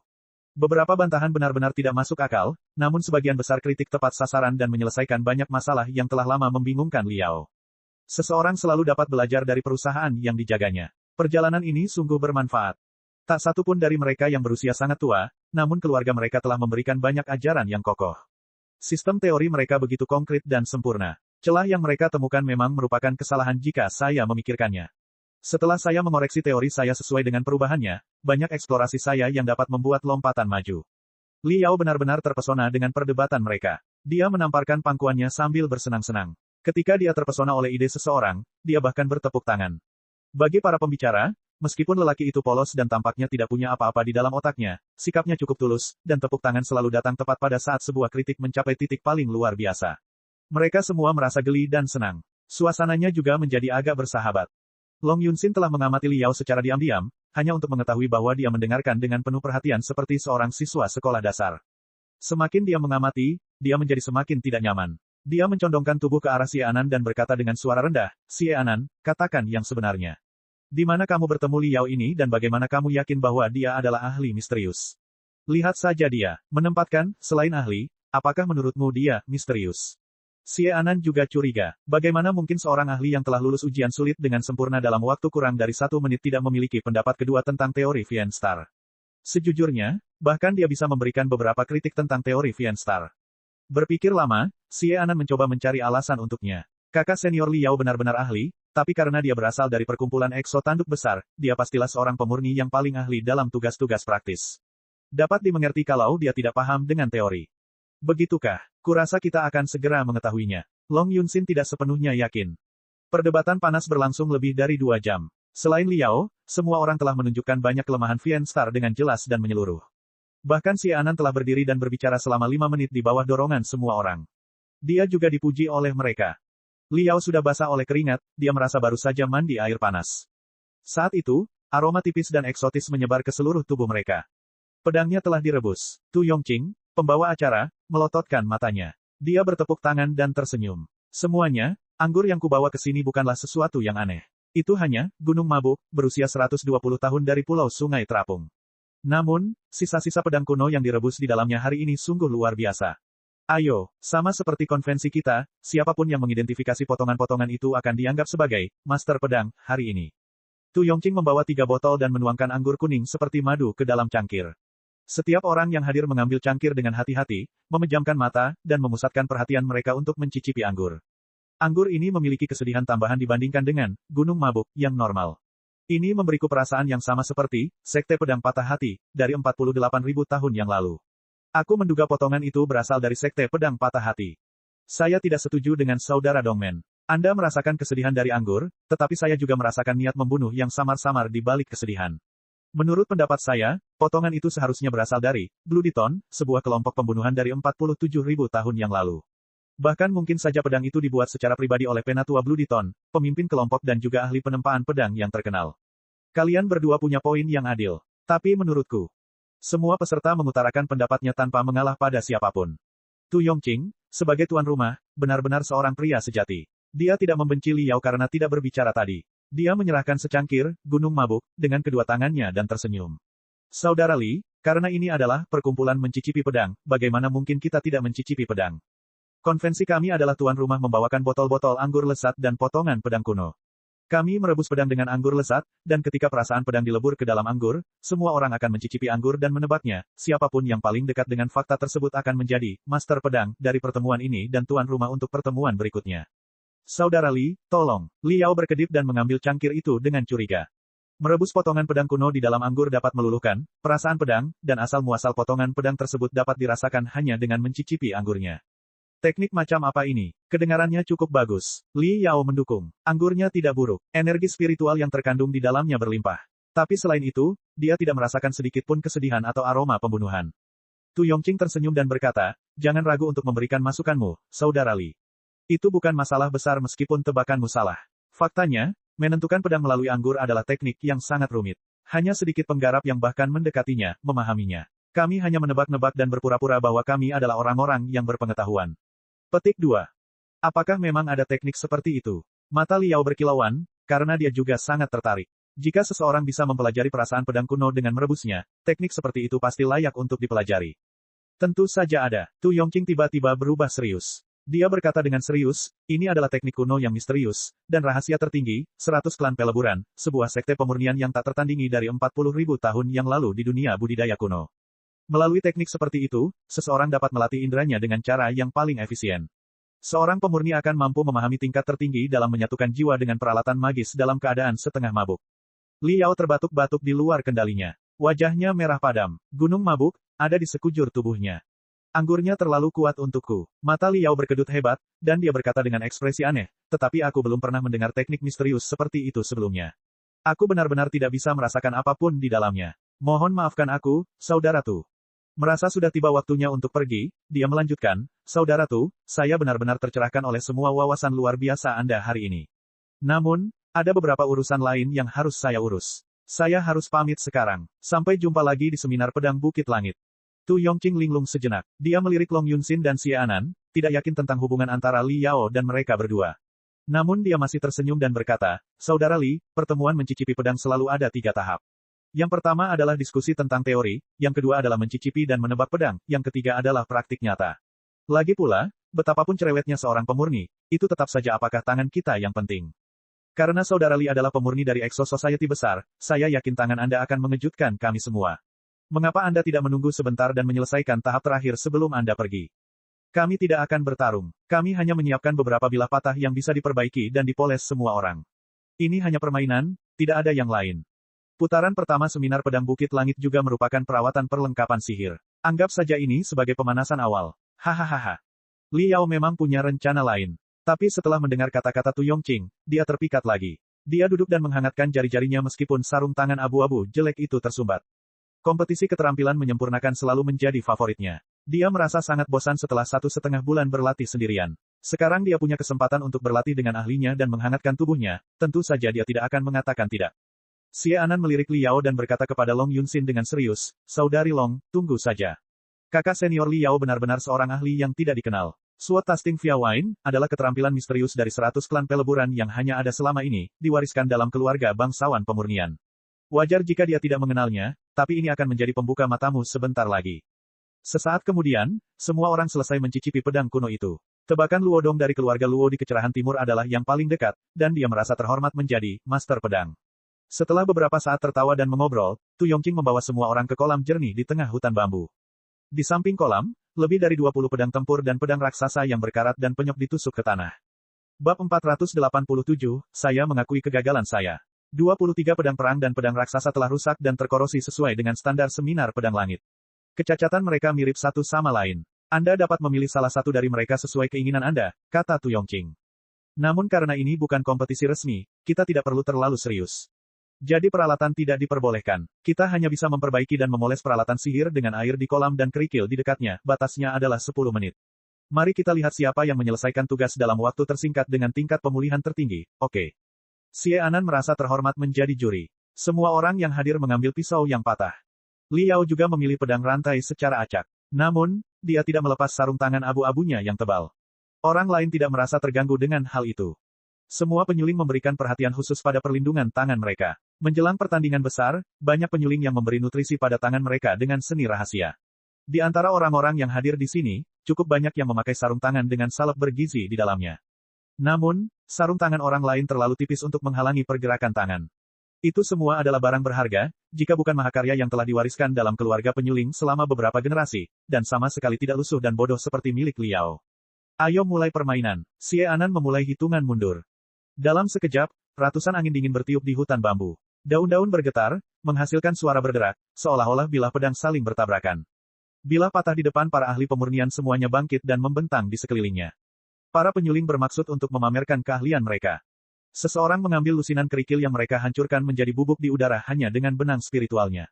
Mereka kemudian menyelubungi bilahnya dengan bubuk hijau yang tampak seperti tornado sambil memoles bilahnya. Seseorang bersiul. Riak segera menyebar dari kolam. Aliran air mengalir dari permukaan kolam seperti naga dan mengalir ke celah peralatan sihir. Tangan seseorang sangat cepat. Mereka mengubah tangan mereka menjadi sekelompok kabut abu-abu saat mereka membongkar peralatan sihir menjadi komponen paling dasar secara instan. Kemudian, tangan mereka terangkat ke atas dan ke bawah seolah-olah sedang memainkan alat musik. Komponennya menari seolah-olah mereka adalah roh iblis yang memiliki sayap. Di wajah setiap orang, ada konsentrasi, kemudahan, dan kegembiraan. Aura luar biasa dari pemurni terbaik secara bertahap memenuhi hutan bambu. Tapi Xie Anan memusatkan pandangannya pada satu orang. Dia percaya bahwa Liao pasti akan memberikan penampilan yang mengejutkan. Namun, alis Liao berkerut, dan wajahnya begitu muram sehingga orang mungkin mengira dia sedang mengertakkan gigi. Meski memakai sarung tangan abu-abu yang kikuk, gerakannya sangat ketat. Dia membongkar peralatan ajaib dan membersihkan komponen sesuai dengan prosedur pemolesan dan perawatan yang paling umum. Yang paling khas berarti yang paling biasa dan paling tidak terduga. Dibandingkan dengan penyuling normal, kecepatannya tidak rendah. Tapi sekarang dia termasuk di antara para ahli top, dia rupanya yang paling canggung dan ditinggalkan oleh orang lain. Semua orang tahu bahwa itu adalah tugas yang sangat sulit baginya untuk mengejar ketinggalan dengan rekan-rekannya. Hanya dalam 2 menit, wajahnya membiru. Keringat dingin bermunculan. Otot-ototnya terpelintir. Dia sesak napas dan sangat kesakitan. 5 menit kemudian, meski gerakannya masih sesuai dengan buku teks, pakaian compang-campingnya sudah basah oleh keringat. Pembuluh darah keluar dari leher dan dahinya. Bahkan orang biasa pun tahu bahwa dia telah melakukan yang terbaik yang dia bisa dan mencapai batas kemampuannya. Xie Anan sangat bingung. Memoles peralatan sihir adalah pekerjaan paling mendasar dari seorang pemurni. Mengingat penampilan luar biasa kakak senior Liao selama pendaftaran, mengapa begitu sulit baginya?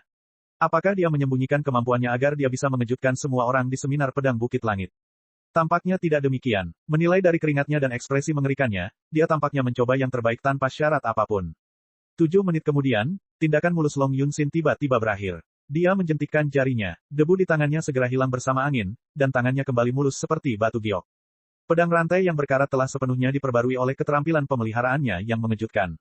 Itu menusuk ke dalam bumi, secara dangkal. Meski tidak ada angin, ia menggigil pelan disertai auman naga yang samar-samar. Long Yunxin melirik Liao. Matanya berputar sambil tersenyum tipis. 7,5 menit kemudian, semua penyuling menyelesaikan pekerjaannya satu demi satu. Aura ketajaman melonjak di tengah hutan bambu. Satu-satunya pengecualian adalah Liao, yang masih mengertakkan gigi dengan pembuluh darahnya yang menonjol, sambil memusatkan perhatiannya pada pisau di tangannya. Melihat dia begitu terkonsentrasi, tidak ada penyuling lain yang mau mengganggunya, mereka hanya bertukar pandangan serius satu sama lain. Baru pada detik terakhir dari 10 menit berlalu, Liao menyelesaikan renovasi susunan rune terakhir dan menyerahkan karyanya dengan kelelahan. Tapi sudah jelas bahwa, meskipun pedang rantainya juga telah diperbarui sepenuhnya, pedang itu agak kurang bagus dibandingkan dengan pedang yang direvitalisasi oleh orang lain. Apalagi jika dibandingkan dengan para ahli seperti Long Yunxin, yang karyanya jelas memiliki momentum tambahan. Mengambil napas panjang, Liao terdiam selama 10 detik sebelum dia perlahan-lahan kembali ke dirinya sendiri. Dia melirik pekerjaan semua orang dan tersenyum lelah. Aku gagal. Pekerjaanmu jauh lebih cemerlang daripada pekerjaanku. Kerendahan hati Liao entah bagaimana mempermalukan pewaris keluarga bangsawan, yang merasa bersalah seolah-olah mereka telah menindas seorang anak kecil. Ya, mereka dilahirkan dalam keluarga bangsawan yang memurnikan dan telah menerima pelatihan paling profesional sejak usia muda, dengan tangan mereka direndam dalam berbagai materi surgawi dan harta karun duniawi sepanjang pertumbuhan mereka. Sebagai perbandingan, pria itu hanyalah seorang pemurni dari perkumpulan EXO kelas 2 yang mungkin tidak pernah dididik secara formal tentang seni pemurnian. Merupakan pencapaian yang luar biasa bahwa dia dapat menyelesaikan tugas pemeliharaan dengan sepasang sarung tangan tebal. Wajar jika kecepatan mereka melebihi kecepatannya. Apa yang bisa dibanggakan? Meskipun tangan saudara Li relatif lebih lambat, saya tahu bahwa dia telah mempertimbangkan setiap detail bilahnya. Ketelitiannya patut mendapat pujian. Kamu pasti memberi nutrisi pada tanganmu dengan sepasang sarung tangan, bukan, saudara Li? Maka ini bukan kondisi terbaikmu. Dalam 3 hari setelah kamu melepas sarung tanganmu, aku yakin kecepatan tangan saudara Li dapat ditingkatkan, setidaknya 30%. Tidak sulit bagimu untuk masuk ke 500 teratas. Hampir tidak ada kekurangan apapun pada pedang rantai saudara Li kecuali kurangnya, momentum. Lagi pula, saudara Li adalah pria yang mengabdi pada seni pemurnian, dibuktikan dengan konsentrasi dan kegigihanmu selama pemeliharaan. Dengan tekad seperti itu, suatu hari nanti kamu pasti akan menjadi pemurni hebat. Li Yao diam-diam menghela nafas. Orang-orang muda dari keluarga bangsawan cukup baik selain keterampilan pemurnian mereka yang mahir. Dia bisa berkomunikasi lebih sering dengan mereka di masa depan. Sayang sekali dia punya urusan lain yang tidak bisa ditunda. Dia hanya bisa mengambil cuti setelah meminta maaf kepada semua orang. Melihat Li Yao meninggalkan pondok dengan tergesa-gesa, Luo Dong dari keluarga Luo di East Brightness berkomentar, berbicara tentang keterampilan, kita semua memiliki seni terhebat yang kita warisi dari keluarga masing-masing. Namun pembuat biasa yang tidak memiliki latar belakang memang ulet. Dia berada di ambang pingsan berkali-kali saat ini, tapi dia hanya mengertakkan gigi melewatinya. Pekerjaan terakhirnya juga tidak terlalu buruk. Tu Yongqing menganggukkan kepalanya dan berkata, para penyuling dari masyarakat EXO melakukan perjalanan di lautan bintang sepanjang tahun. Pengetahuan mereka mungkin tidak mendalam, keterampilan mereka mungkin tidak mahir, namun mereka memang dibedakan dalam hal pengalaman dan keteguhan. Meskipun orang itu bukan ahli tingkat pertama, dia pasti pantas menjadi yang teratas di antara penyuling tingkat kedua. Long Yunxin tersenyum ringan. Baiklah, tamu kita sudah pergi. Mari kita mulai kompetisi sebenarnya sekarang. Pedang dan pedang yang kita perbarui terlihat sama tajamnya. Kita harus mencari tahu karya siapa yang terbaik dengan menguji kekuatan aslinya. Itu benar. Oke, mata semua orang berseri-seri karena kegembiraan. Tapi si Anan bangkit dan berjalan ke pintu. Long Yunxin terkejut. Anan, kamu mau kemana? Si Anan ragu-ragu sejenak dan menjawab, kakak senior Li Yao sepertinya tidak sehat. Saya akan melihat apakah dia baik-baik saja. Bagaimanapun, saya adalah tuan rumahnya mulai besok. Tidak akan baik jika ada apa-apa terjadi padanya. Sebelum Long Yunxin sempat merespons, Si Anan sudah menyerbu keluar. Li Yao berjalan sangat cepat. Si Anan mengejarnya selama hampir 20 menit sebelum dia melihat punggung Li Yao lagi. Kecurigaan di hati Si Anan akan meledak seperti balon yang dipompa melebihi batasnya. Monster dengan kemampuan komputasi luar biasa yang mengetahui segalanya tentang desain struktur peralatan sihir ternyata adalah orang yang tidak ahli dalam teori maupun praktik. Aneh sekali. Tapi kalau dilihat dari penampilannya, dia tidak sengaja bersikap low profile. Dia mengertakkan gigi dengan pembuluh darah yang menonjol. Keringatnya pasti cukup untuk mengisi 3 ember. Mungkinkah dia hanya berbakat membaca desain struktur peralatan sihir dan tidak memiliki keahlian lain apapun? Si Anan melangkah maju dan berkeinginan untuk mengejar Li Yao, namun targetnya merayap cepat di tengah kerumunan seperti seekor loah. Setelah 10 menit berlari dan mengejar, mereka berakhir di lingkungan masyarakat biasa di Skytil Domain. Sama seperti fragmen dunia lainnya, Skytil Domain bercampur dengan penggarap dan orang-orang biasa. Penggarap dan orang biasa sama-sama membutuhkan makanan. Untuk menyediakan makanan, pasar grosir seringkali didirikan di dekat tempat tinggal. Semua warga yang berpengalaman tahu bahwa makanan yang dijual di kios-kios pasar grosir lebih segar dan lebih murah. Si Anan melihat Li Yao membeli setumpuk besar pai kucai dan sekaleng sisa susu kedelai dingin dari salah satu kios. Kemudian, dia membeli setengah hati babi mentah dari toko daging dan meminta bosnya untuk mencincangnya. Apa yang dia lakukan sekarang? Seorang penyuling yang memenuhi syarat untuk berpartisipasi dalam seminar pedang Skytil tidak boleh miskin seperti ini. Si Anan semakin penasaran. Dia mengintai Li Yao seperti ekor dan memasuki lingkungan tua setelah beberapa kali belokan, hanya untuk menemukan bahwa dia telah duduk di tanah di taman kecil yang sepi dan menenggak pai kucai, seteguk demi seteguk, bahkan tanpa melepas sarung tangannya. Li Yao makan dengan cepat. Dia memakan pai paling kumuh dari jalanan seolah-olah itu adalah masakan terlezat di dunia tanpa bergantung pada susu kedelai untuk mencucinya. Sesaat kemudian, tumpukan pai itu habis dimakannya. Menenggak susu kedelai, Li Yao menepuk perutnya dengan puas. Kemudian dia membuka kantong yang berisi hati babi cincang. Apakah makan hati babi mentah bermanfaat untuk pelatihan? Si Anan bersembunyi di sudut, jantungnya berdebar kencang. Dia berpikir bahwa semua yang dilakukan Li Yao tidak masuk akal.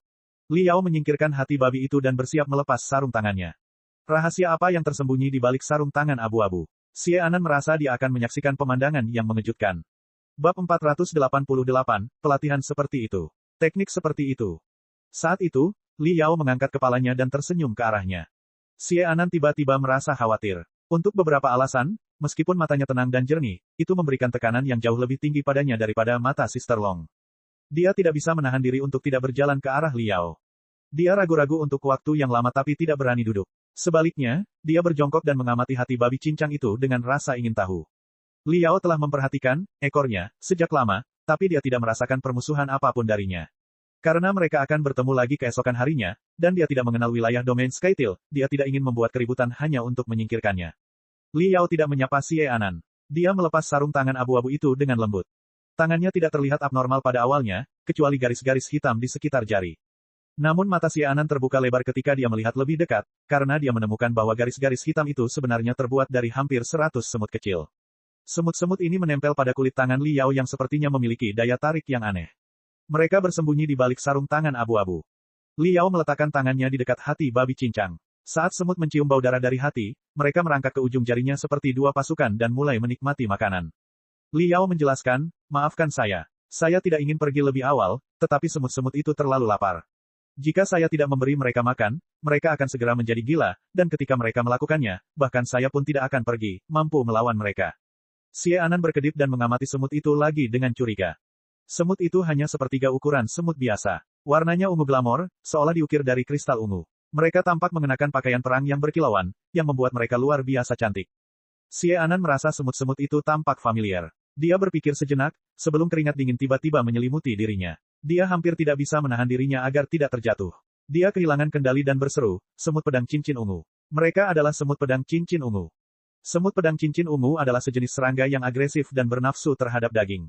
Mereka bisa mengeluarkan racun khusus saat menggigit mangsanya. Rasa sakitnya sangat menyiksa sehingga orang mungkin merasa seperti ditusuk oleh pedang terbang, yang juga menjadi alasan serangga tersebut dikenal sebagai semut pedang. Menurut analisis para spesialis, rasa sakit akibat gigitan semut pedang cincin ungu 5 kali lebih hebat daripada rasa sakit yang disebabkan oleh singa iblis atau harimau iblis. Selain itu, racun tersebut berdampak langsung pada saraf pusat dan bahkan dapat berinteraksi dengan energi spiritual di dalam tubuh seorang penggarap. Betapapun tingginya budidaya seseorang, tidak mungkin menahan rasa sakit. Semut pedang cincin ungu jelas berada di peringkat 10 teratas dari semua serangga spiritual dalam hal keburukannya. Kepala Xie Anan pusing, dan dia tidak bisa mempercayai matanya. Penggarap biasa akan selalu berusaha menjauhi semut pedang cincin ungu sejauh mungkin. Namun, pria itu menyimpan begitu banyak semut pedang cincin ungu di tangannya. Xie Anan tahu bahwa semut pedang cincin ungu membenci pembatasan dan tidak boleh dikurung atau dijinakkan. Dengan terbatasnya ruang di dalam sarung tangan, serangga-serangga ini pasti sangat kesal dan akan menggigit apapun yang mereka temui. Apakah dia tidak takut digigit? Apalagi, Xie Anan mengingat apa yang baru saja terjadi dan tiba-tiba tercengang. Orang ini, Li Yao, telah bersaing dengan begitu banyak ahli penyulingan dengan sepasang tangan yang penuh dengan semut pedang cincin ungu dan hanya beberapa menit lebih lambat dari mereka. Lucu sekali semua orang mengira kemampuannya sedikit terhambat oleh sarung tangan yang tebal, mereka tidak pernah mengetahui keberadaan semut pedang cincin ungu yang begitu mengerikan. Jika tidak ada semut di tangannya, seberapa mengerikankah kemampuannya yang sebenarnya? Otak Xie Anan menjadi kosong saat dia tergagap, apakah kamu tidak takut digigit? Li Yao menghangatkan jari-jarinya dan memeriksa luka kecil di jari-jarinya dengan sinar matahari buatan dari langit. Kemudian dia menjelaskan, ini adalah cara latihan khusus untuk meningkatkan sensitivitas tangan saya dan kendali saya terhadap otot-otot di tangan saya. Betapapun menakutkannya semut pedang cincin ungu, mereka selalu menunjukkan tanda-tanda sebelum menggigit, sama seperti harimau yang perlu berjongkok sebelum menerjang ke depan. Selama seseorang merasakan tanda-tanda serangan terlebih dahulu, seseorang dapat mengontrol otot-otot di tangan untuk meruntuhkan bagian yang digigit atau sekadar mengganggunya melalui benang spiritual. Dengan cara seperti itu, serangan mereka dapat dihentikan. Jadi, aku tidak takut mereka menggigit. Xie Anan linglung. Dia terdiam lama sebelum dia membuka mulutnya lagi. Tapi ada hampir 100 semut pedang cincin ungu, yang melancarkan serangan sepanjang waktu. Li Yao berkata, tidak hampir 100. Totalnya hanya ada 91. Tentu saja, bukanlah pekerjaan yang mudah untuk menghadapi begitu banyak semut pedang cincin ungu. Awalnya, aku hanya meletakkan 5 di kedua tanganku, namun aku digigit setiap beberapa menit. Tapi latihan menjadi sempurna. Setelah latihan selama beberapa hari, jumlah mereka secara bertahap meningkat. Melatih kepekaan tangan dengan semut pedang cincin ungu adalah teknik rahasia nyata dari klan peleburan 100. Li Yao telah mengetahui seni rahasia dari karya klasik Menara Pemurnian Surgawi. Namun, di sektor asal surga, tidak ada semut pedang cincin ungu yang bisa dia gunakan. Serangga spiritual lainnya terlalu besar atau terlalu pilih-pilih terhadap lingkungan hidup. Racun mereka tidak cukup kuat untuk memicu rasa sakit yang cukup, dan terkadang terdapat bahan korosif di dalam racun yang dapat melumpuhkan saraf di tangan. Tak satu pun dari mereka yang cocok untuk pelatihan dengan teknik ini. Setelah Li Yao tiba di sektor bintang terbang, dia menemukan bahwa banyak bagian dunia dari sektor ini adalah rumah bagi semut pedang cincin ungu. Li Yao telah menghabiskan banyak uang untuk membeli semut pedang cincin ungu secara online. Kemudian, dia menganyam sepasang sarung tangan dengan bahan surgawi dan harta duniawi tertentu yang menyimulasikan lingkungan hidup semut sehingga mereka dapat tinggal di dalam waktu lama tanpa mengalami kematian. Lebih dari separuh uangnya sebenarnya telah dihabiskan untuk membeli serangga kecil ini dan kebutuhannya. Namun hasilnya juga jelas. Sensitivitas tangan Li Yao melonjak secara eksponensial. Dia telah mencapai level 90 semut dengan sangat cepat. 91 semut merayapi seluruh tangannya dan terus menggigitnya, namun semua serangannya gagal karena kontrol halus Li Yao terhadap otot-otot di tangannya. Xie Anan benar-benar tercengang. Dia bergumam, jadi, kamu mengendalikan otot-otot di tanganmu untuk menahan serangan terus-menerus dari 91 semut pedang cincin ungu, sementara kamu bersaing melawan hampir 20 ahli pemurnian, dengan hanya sedikit kerugian, selama itu kamu apakah benar-benar aman dari semut pedang cincin ungu? Tidak tepat. Li Yao menghela napas dan berkata, kultivasi saya tidak cukup baik. Saat saya fokus, semuanya baik-baik saja. Namun perhatian saya teralihkan beberapa saat yang lalu dan digigit semut. Totalnya 6 kali. Apa? Xie Anan berpikir kembali. Apakah Li Yao mengertakkan gigi dan pembuluh darahnya menonjol bukan karena persaingannya yang sulit tetapi karena dia digigit oleh semut pedang cincin ungu? Benarkah demikian? Menurut legenda, digigit semut pedang cincin ungu adalah hal yang paling menyiksa di dunia. Seseorang akan merasakan jiwanya tertusuk. Bagaimana dia bisa mengatasinya hanya dengan mengertakkan gigi? Bolehkah aku mencoba metode pelatihan seperti itu? Karena Li Yao membicarakannya seolah itu bukan hal yang aneh, Xie Anan tiba-tiba meminta untuk mencobanya karena alasan yang tidak diketahui. Li Yao menganggukkan kepalanya. Selama tinggal di sektor bintang terbang, dia mendapat manfaat dari pencerahan banyak rekan penggarap. Cara berpikirnya yang lama juga agak berubah. Dia tidak keberatan berbagi seni pelatihan dasar dengan orang-orang yang tertarik padanya sekarang.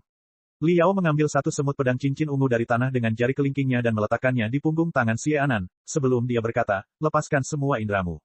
Ikat benang spiritualmu di sekitar lenganmu dan biarkan mereka melonjak ke dalam punggung tanganmu sepanjang lenganmu seperti lubang pasang surut di malam hari. Dia menjatuhkan semut itu dengan lembut. Semut pedang cincin ungu, yang berperilaku cukup baik di jari kelingkingnya, benar-benar direvitalisasi di tangan Xie Anan. Seolah dirasuki setan serangga, ia menggigit tangan Xie Anan dengan keras, tanpa ampun. Ah! Xie Anan berteriak. Dia terjatuh ke tanah seolah-olah dia disambar petir, dengan anggota badan kram dan mulutnya berbusa. Pupil matanya juga melebar. Li Yao sedikit mengernyit. Dia melepaskan semut pedang cincin ungu dan membiarkannya melanjutkan makan malam hati babinya. Sedangkan untuk dirinya sendiri, dia melatih jari-jarinya dan menikmati kesenangan sesaat setelah makan malam. Baru 3 menit kemudian Xie Anan kembali bisa berbicara. Tapi rambutnya berantakan, wajahnya pucat dan hancur. Dia memandang Li Yao seolah dia adalah monster. Betapa menakutkannya monster ini. Hanya 1 gigitan, dan saya menderita rasa sakit yang luar biasa hingga saya mungkin terbelah menjadi 2. Pria itu digigit 6 kali namun menyelesaikan pekerjaan pemeliharaan dengan tingkat kesulitan tinggi. Xie Anan ingin segera melarikan diri. Li Yao melirik tangan Xie Anan dan mengamati, menilai dari penampilanmu, menurutku semut pedang cincin ungu tidak cocok untuk latihanmu. Mengapa kamu tidak mencoba kupu-kupu? Xie Anan masih kesurupan. Dia bergumam, kupu-kupu. Li Yao mengulurkan tangan kanannya. 1,5 bulan yang lalu, tangannya sehalus batu giok dan selembut sutra. Dagingnya tampak bersinar saat itu. Saat ini, tangannya terlihat biasa saja. Mereka adalah bagian dari alam seperti rumput, batu, cacing tanah, dan burung di taman. Tiba-tiba, hal aneh terjadi. Di dalam taman kecil, banyak kupu-kupu menari di antara bunga. Namun mereka tiba-tiba diikat oleh tali tak kasat mata dan ditarik ke tangan kanan Li Yao. Sayap warna-warni mereka melambai dengan liar, tapi mereka masih tertahan di sana. Li Yao berkata, sebelum kupu-kupu lepas landas, ada tanda-tanda yang tidak mencolok juga. Selama kamu memanfaatkan momen ini dan mempengaruhinya dengan benang spiritualmu, kupu-kupu itu akan tetap berada di telapak tanganmu selamanya dan tidak bisa lepas betapapun kerasnya dia mencoba. Dia mengendurkan jari-jarinya. Sekitar 20 kupu-kupu dibebaskan dari belenggu mereka dan terbang di antara jari-jari Li Yao. Mereka menari riang di atas kepalanya. Li Yao berkata, metode pelatihan seperti itu tidak terlalu menyakitkan dan lebih cocok untuk pemula. Tentu saja, Anda bisa memulai dengan 1 atau 2 kupu-kupu. Xie Anan terkejut. Tapi, bagaimana kamu bisa membuat begitu banyak kupu-kupu hinggap di telapak tanganmu? Li Yao berkata, tangan kananku gemetar pada frekuensi tertentu tadi. Itu adalah sinyal khusus yang sangat menarik bagi kupu-kupu. Mereka tertarik pada tanganku seolah-olah itu adalah bunga. Teknik seperti itu berada di luar jangkauanmu saat ini. Jadi, kamu bisa mencoba memoleskan salep khusus tertentu di tanganmu untuk menirukan aroma bunga dan menarik kupu-kupu. Hati babi cincang telah dibersihkan oleh semut pedang cincin ungu, tanpa tersisa sedikit pun. Li Yao mengulurkan jarinya dan meletakkan tangannya di tanah lagi. Kedua tangannya tampak memiliki karisma jahat yang membuat semut membentuk 2 garis dan merangkak ke jari-jarinya dengan baik. Li Yao mengenakan sarung tangan itu dengan hati-hati. Di mata Xie Anan, sarung tangan abu-abu paling mengerikan di dunia telah berubah menjadi penghalang tempat setan dikurung. Li Yao melipat bungkusan makanan semut dan membuangnya ke tempat sampah. Lalu dia berbalik dan tersenyum. Jika Anda tidak memiliki pertanyaan lebih lanjut, sampai jumpa besok. Selain itu, sebaiknya Anda tidak memberitahu Long Yunxin dan yang lainnya tentang apa yang Anda lihat. Saya tidak khawatir dengan terungkapnya metode pelatihan seperti itu. Siapapun yang ingin menggunakannya bebas melakukannya. Yang saya khawatirkan adalah, jika Anda memberitahu mereka sekarang, kepercayaan diri mereka akan terguncang, yang berpotensi memengaruhi penampilan mereka dalam pertandingan 3 hari lagi. Kepala Xie Anan berada dalam kekacauan. Dia terkejut untuk waktu yang lama dan, ketika Liao hendak menghilang di tikungan, tiba-tiba bertanya, "Tunggu, kakak senior Liao, apakah kamu menyembunyikan kemampuanmu yang sebenarnya selama kompetisi tadi karena kamu tidak ingin goyah?" Kepercayaan diri mereka. Tidak sepenuhnya begitu. Liao berhenti dan berpikir sejenak. Dia berbalik dan menjawab, "Saya tetap memakai sarung tangan saya bukan karena saya tidak menghormati siapapun, atau karena saya bermaksud menghibur siapapun. Alasan sebenarnya adalah, begitu saya melepas sarung tangan, saya tidak akan bisa melakukan yang terbaik. Apakah Anda mengerti? Itu akan menjadi pembantaian sepihak, dan benar-benar membuang-buang waktu mereka dan waktu saya." Setelah Liao selesai berbicara, dia menghilang ke dalam kegelapan. Xie Anan ditinggalkan sendirian di taman kecil, sangat terkejut. Bab 489, tercengang. 3 detik kemudian, Liao kembali. Alisnya berkerut, seolah sedang memikirkan masalah akademis yang sangat pelik. Xie Anan menggigil dan bertanya dengan hormat, "Tuan Liao, adakah yang bisa saya bantu?" Setelah menyaksikan metode pelatihan Liao yang luar biasa, dia tidak berani memanggilnya sebagai kakak senior saat ini. Liao berkata, "Seminar Pedang Bukit Langit akan mulai menerima para kontestan besok. Aku bertanya-tanya, apakah ada tempat di dekat sini yang bisa aku singgahi malam ini?" Xie Anan menjawab dengan tergesa-gesa, "Ya, ada, Villa Pilar, indah dan megah. Banyak pemurni terkenal suka tinggal di sana. Di sisi lain, Mountain Moon Hotel, di pusat kota, adalah hotel lokal paling mewah. Fasilitas dan pelayanannya menyenangkan. Transportasinya juga nyaman. Apakah Anda lebih suka ketenangan atau keaktifan? Saya bisa membantu Anda memesan leader suite sekarang." Liao terbatuk dan menjawab, tanpa ekspresi, "Itu tidak perlu. Aku lebih memilih untuk tidak menonjolkan diri. Motel biasa akan lebih baik." "Hah, akan lebih baik jika harganya pantas. Kamar tanpa jendela cukup untukku." "Hah, koma." Setengah jam kemudian, Xie Anan yang tadinya sangat terkejut, akhirnya kembali ke hutan bambu. Keturunan keluarga bangsawan telah menyelesaikan kompetisi mereka. Mereka telah berpindah ke tepi hutan bambu dan duduk di dekat sungai yang mengalir. Makanan lezat telah diletakkan di tanah. Semua orang bersulang, berbicara, dan tertawa. Suasananya cukup berkilau. "Kenapa lama sekali? Kamu melewatkan pertunjukan hebat yang luar biasa. Kompetisi tadi sangat ketat. Aku hanya menang karena keberuntungan pada mata pelajaran terakhir." Long Yunxin menyeret Xie Anan ke sisinya dan mendudukkannya. Kemudian dia memasukkan 2 ekor udang ke dalam mangkuknya sebelum membuka mulutnya lagi dengan nada mencela. Tidak mudah untuk mengumpulkan begitu banyak ahli waris sah keluarga bangsawan dari mana saja di lautan bintang. Aku membawamu ke sini agar kamu bisa membuka matamu, tapi kamu membuangnya pada saat kritis. Betapa bodohnya kamu. Petik 2. Xie Anan masih kesurupan. Masakan yang disantap semua orang tidak diragukan lagi adalah makanan terbaik. Beberapa hidangannya adalah makanan laut yang dikirim dari berbagai belahan dunia, dan ada pula yang merupakan daging hewan yang jarang terlihat. Namun, entah kenapa, pai kucai dan susu kedelai Liao terus bermunculan di depan matanya. Long Yunxin mengerutkan kening. Dia mencubitnya dengan lembut dan berkata, "Apa yang terjadi? Apakah teman, ahlimu baik-baik saja?" Dia menonjolkan bagian, ahli.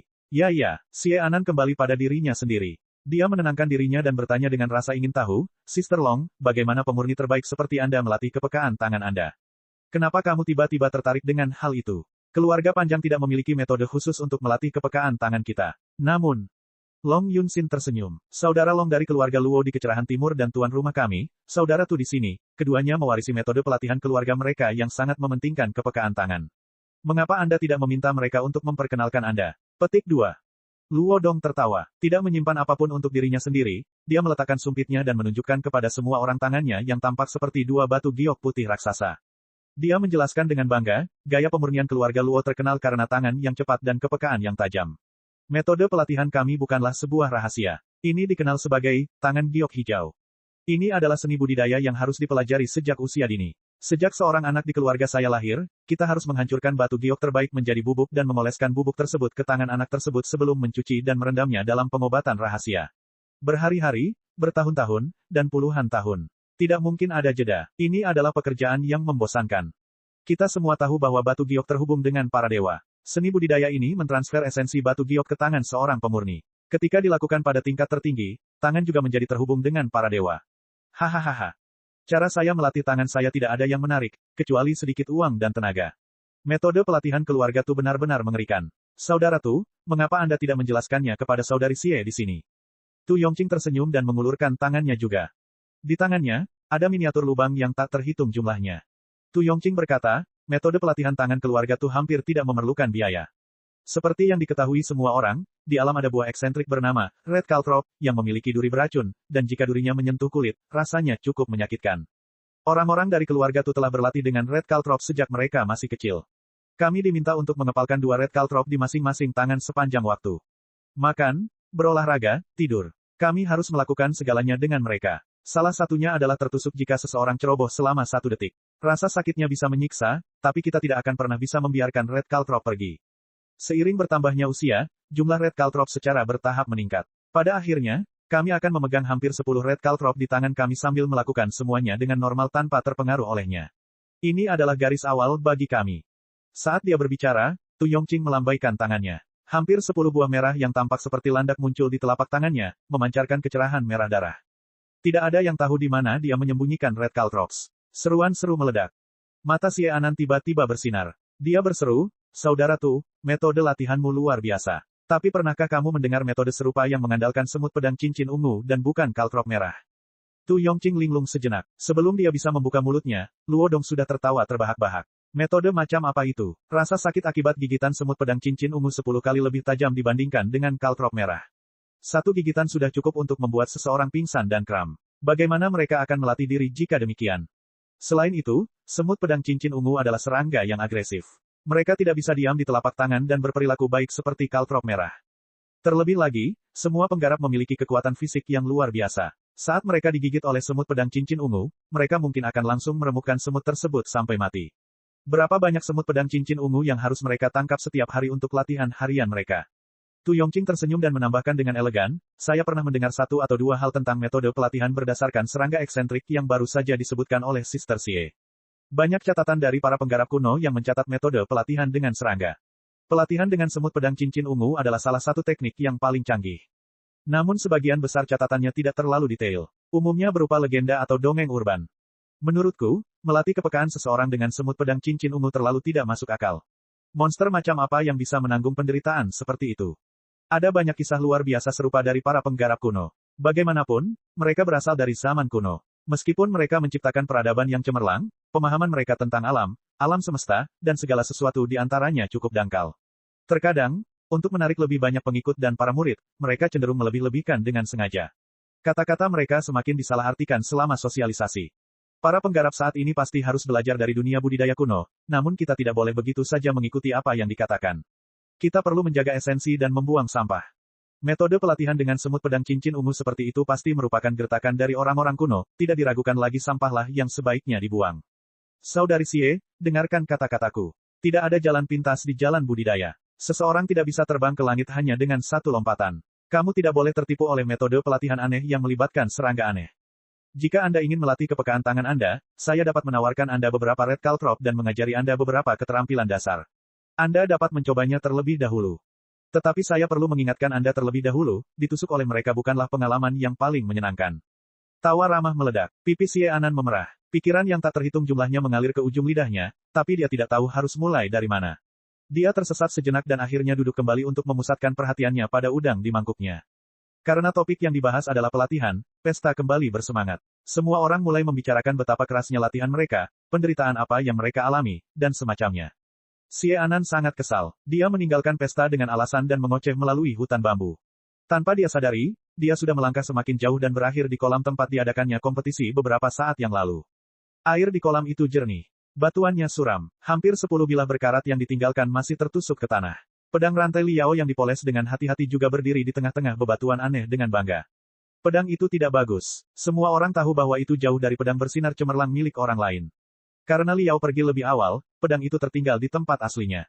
Tidak ada yang mau repot-repot mengambilnya dan membandingkannya dengan pedang lainnya. Xie Anan tiba-tiba penasaran. Dia mencabut pedang rantai itu dan mengamatinya dengan cermat. Dia dilahirkan dalam keluarga bangsawan pemurnian. Meskipun keahliannya sendiri tidak terlalu mengesankan, dia tetap memiliki rasa penghargaan yang mendasar. Dia tahu bahwa, meskipun pedang rantai telah diperbarui seluruhnya dengan semua komponennya tergabung dengan rapi dan semua susunan rune telah dibersihkan, itu memang agak bodoh. Memang memuaskan, tapi tidak luar biasa. Xie Anan menghela nafas pelan. Sambil berpikir keras, dia menyentuh tubuh pedang itu. Tiba-tiba, matanya menyipit. Ada sesuatu di badan pedang itu. Meskipun dia tidak bisa melihatnya, dia menemukan, dengan merasakan dengan ujung jarinya, bahwa ada beberapa garis spiritual seperti aliran rahasia yang terjalin menjadi susunan rune yang terhubung dan tidak mencolok. Ini, rune guntur 12 rantai. Guru Liao telah mengukir rune guntur 12 rantai dengan kerikil paling biasa pada pedang rantai yang terbuat dari paduan super. Bagaimana mungkin? Begitu banyak orang yang hadir, dan pada akhirnya semua orang memandangnya. Tapi dia mengukir rune kuno, yang luput dari perhatian semua orang. Kakak Long, Kakak Tu, Kakak Luo, tak satu pun dari mereka menyadari ada yang salah. Dia benar. Perbedaan skill di antara mereka terlalu besar. Penumpasan. Ini jelas merupakan pertandingan yang menghancurkan. Xie Anan mau tidak mau memasukkan aliran energi spiritual ke dalam pedang rantai. Sesaat kemudian, serangkaian rune rahasia tiba-tiba berkilauan di pedang rantai, yang kemudian membentuk 12 susunan rune yang rumit. Semua pola sepertinya digambar dalam satu pukulan. Tidak ada sedikitpun hambatan atau gangguan.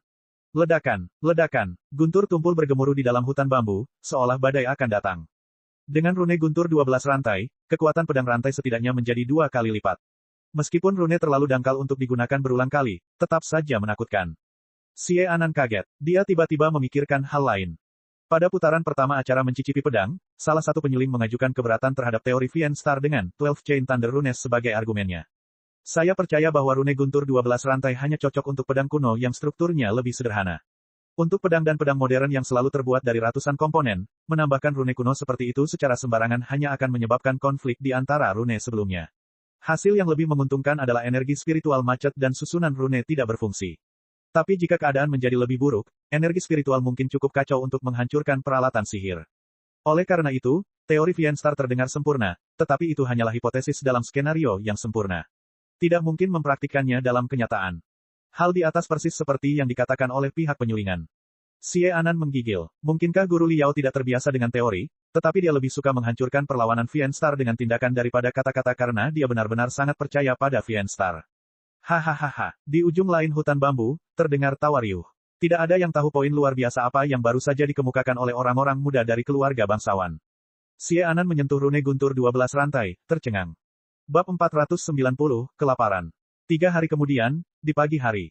Salam, semuanya. Selamat datang di seminar Skytail SWOT ke-768 dari sektor bintang terbang yang disiarkan langsung secara eksklusif oleh Mystic Rai News.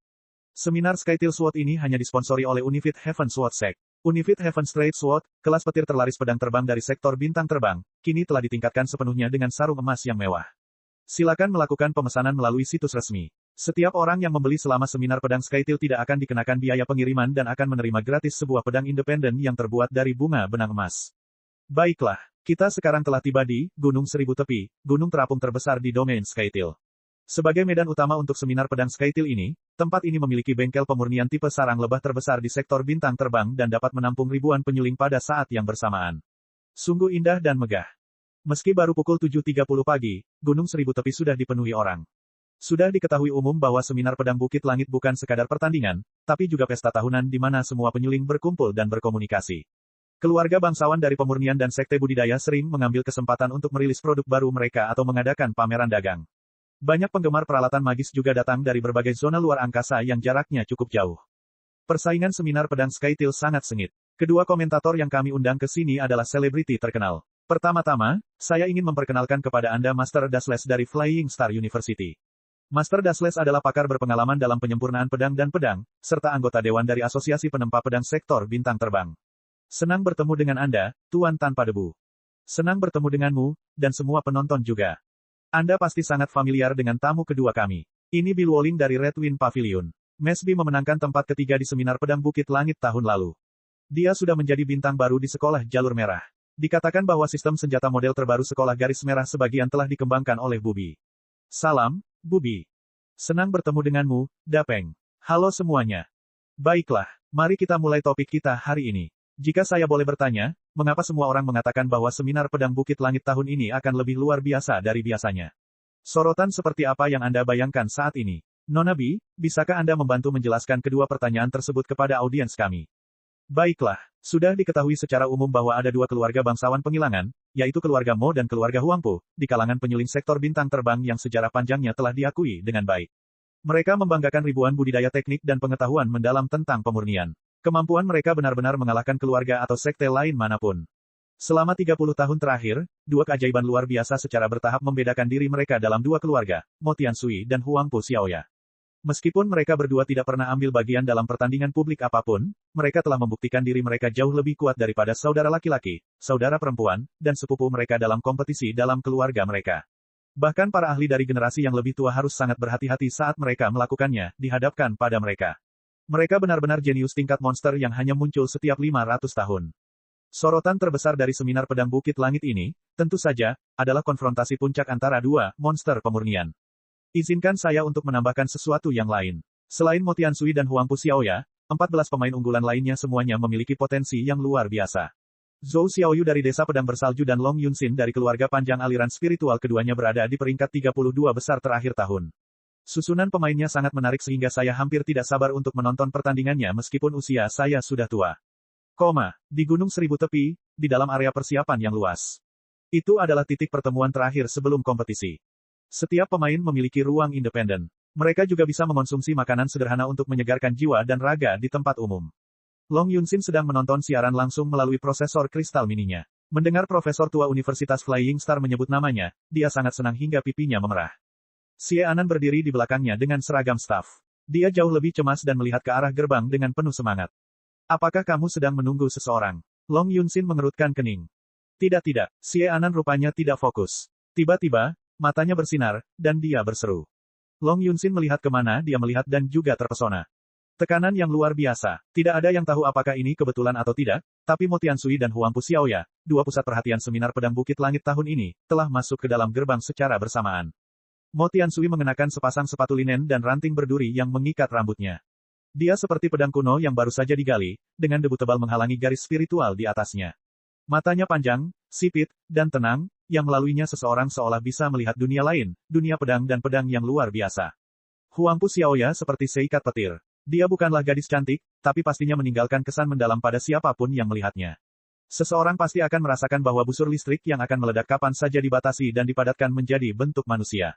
Tekanan yang mudah menguap terus-menerus dilepaskan darinya. Kedatangan kedua keajaiban itu membuat area persiapan terbakar. Banyak penyuling yang berkerumun ke depan tanpa sadar, berencana untuk mengamati mereka dari jarak yang lebih dekat. Long Yunxin juga mengambil beberapa langkah ke depan. Dia adalah kenalan Huangpu Xiaoya dan bermaksud untuk menyambutnya, hanya untuk mengetahui bahwa Xie Anan telah bergegas keluar seperti kelinci yang baru saja melihat wortel. Long Yunxin menamparkan kepalanya. Adik perempuannya ini adalah penggemar berat pedang dan tidak pernah bisa mengendalikan kaki dan mulutnya ketika dia melihat seorang selebriti. Long Yunxin hanya berharap dia tidak melakukan sesuatu yang terlalu aneh dan mempermalukannya di depan teman lamanya. Xie Anan berlari ke depan dan mencapai Huangpu Xiaoya dalam sekejap mata. Long Yunxin memiliki firasat buruk.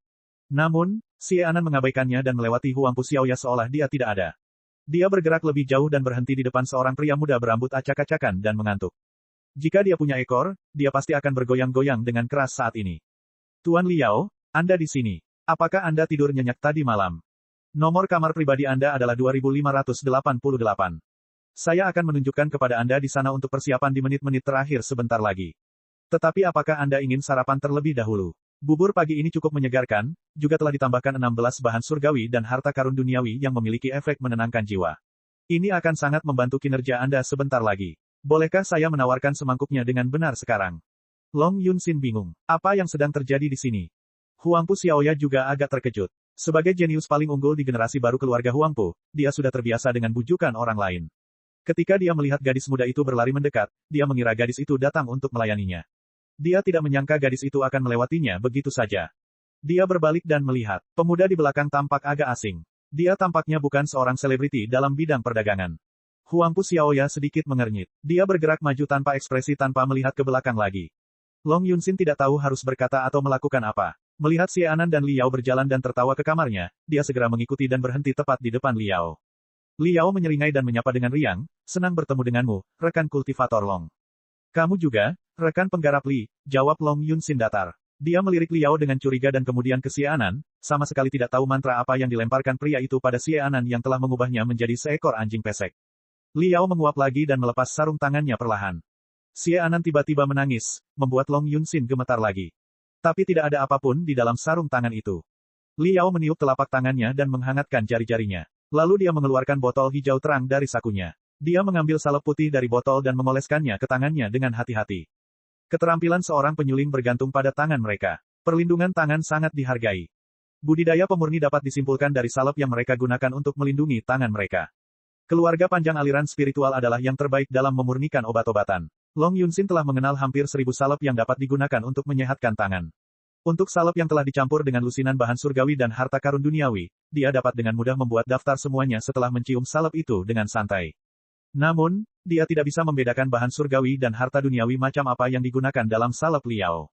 Bagaimana itu bisa terjadi? Bahkan salep rahasia keluarga Mo dan keluarga Huangpu mudah terlihat di bawah hidungku.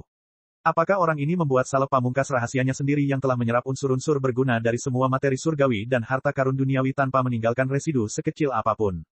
Jadi, apakah orang ini benar-benar ahli yang menyembunyikan dirinya? Di mata Long Yunxin, botol hijau cerah itu tiba-tiba berubah menjadi misterius.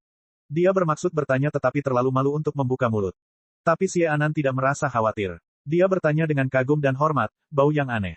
Guru Liao, apakah ini salep buatan Anda sendiri? Apakah ini memiliki efek khusus untuk melindungi tangan Anda? Bukan itu. Liao mengeluarkan satu set salep lagi dari botol dan mengoleskannya ke tangannya, sementara dia menjawab dengan santai, ini hanya sebotol krim tabir surya yang saya beli di jalan. Harganya hanya $3,5. Cukup murah, saya akan berkata. Long Yunxin terbatuk tak terkendali. Dia tidak dapat menghadapinya lebih lama lagi dan berkata setelah menghela nafas panjang, maaf, rekan penggarap Li, saya akan pergi ke kamar saya untuk beberapa persiapan di menit-menit terakhir. Saya harap, Anda dapat sepenuhnya mengeluarkan potensi Anda dalam cocok. Setelah itu, dia menginjak tanah dan segera pergi dengan langkah kaki yang kaku. Xie Anan menggigit bibirnya dan ragu-ragu untuk waktu yang lama. Akhirnya, dia mengumpulkan keberaniannya dan bertanya, Guru Liao, bagaimana Anda bisa merawat tangan Anda dengan tabir surya termurah? Kami, para kultivator, mungkin toleran terhadap segala hal lainnya, namun kami tidak boleh ceroboh dalam seni kultivasi. Bagi seorang ahli sepertimu, tanganmu telah terbentuk setelah menderita sakit yang berdenyut-denyut akibat semut pedang cincin ungu. Tanganmu adalah aset yang tak ternilai harganya dan harus diberi nutrisi dengan salep tercanggih yang terbuat dari bahan surgawi dan harta karun duniawi. Mengoleskan krim tabir surya sembarangan juga merupakan hal yang buruk, tidak pantas. Meskipun saat ini Anda mungkin kekurangan dana, penyelenggara menyediakan salep bergizi dasar untuk setiap kontestan. Menurut saya, salep manapun akan lebih baik daripada krim tabir surya, bukan? Li Yao linglung sejenak, lalu dia tertawa. Apa yang kamu pikirkan? Aku tidak begitu miskin sehingga tidak mampu membeli salep khusus untuk perawatan. Aku tidak menggunakannya dengan sengaja. Tanganku sudah kelaparan selama 2 hari. Kelaparan selama 2 hari. Xie Anan bingung. Li Yao berkata, apakah kamu pernah melihat adu ayam atau adu anjing? Tahukah kamu rahasia permainan seperti itu? Adu ayam, pertarungan anjing. Xie Anan menggelengkan kepalanya dengan bingung. Rahasia memenangkan pertandingan seperti ini adalah dengan memotong makanan mereka sebelum pertandingan penting. Lapar dan haus adalah hal yang paling menggembirakan. Hewan yang menakutkan akan menjadi paling brutal saat ia paling lapar. Ia akan menyerang ke depan tanpa ragu dan mencabik-cabik mangsanya bahkan jika lawannya beberapa kali lebih besar dari dirinya sendiri. Xie Anan tidak yakin dia mengerti, tapi dia menatap tangan Li Yao dengan ketakutan. Li Yao mengulurkan jarinya dan mengangkat tangannya. Lalu dia berkata dengan santai, saat ini, tanganku ini kelaparan. Cek. Rakan-rakan kultivator sekalian, sebelum retret, sila terus berkultivasi untuk jurus subscribe, like, share dan komentar agar sekte novel Sadim terus berkembang pesat.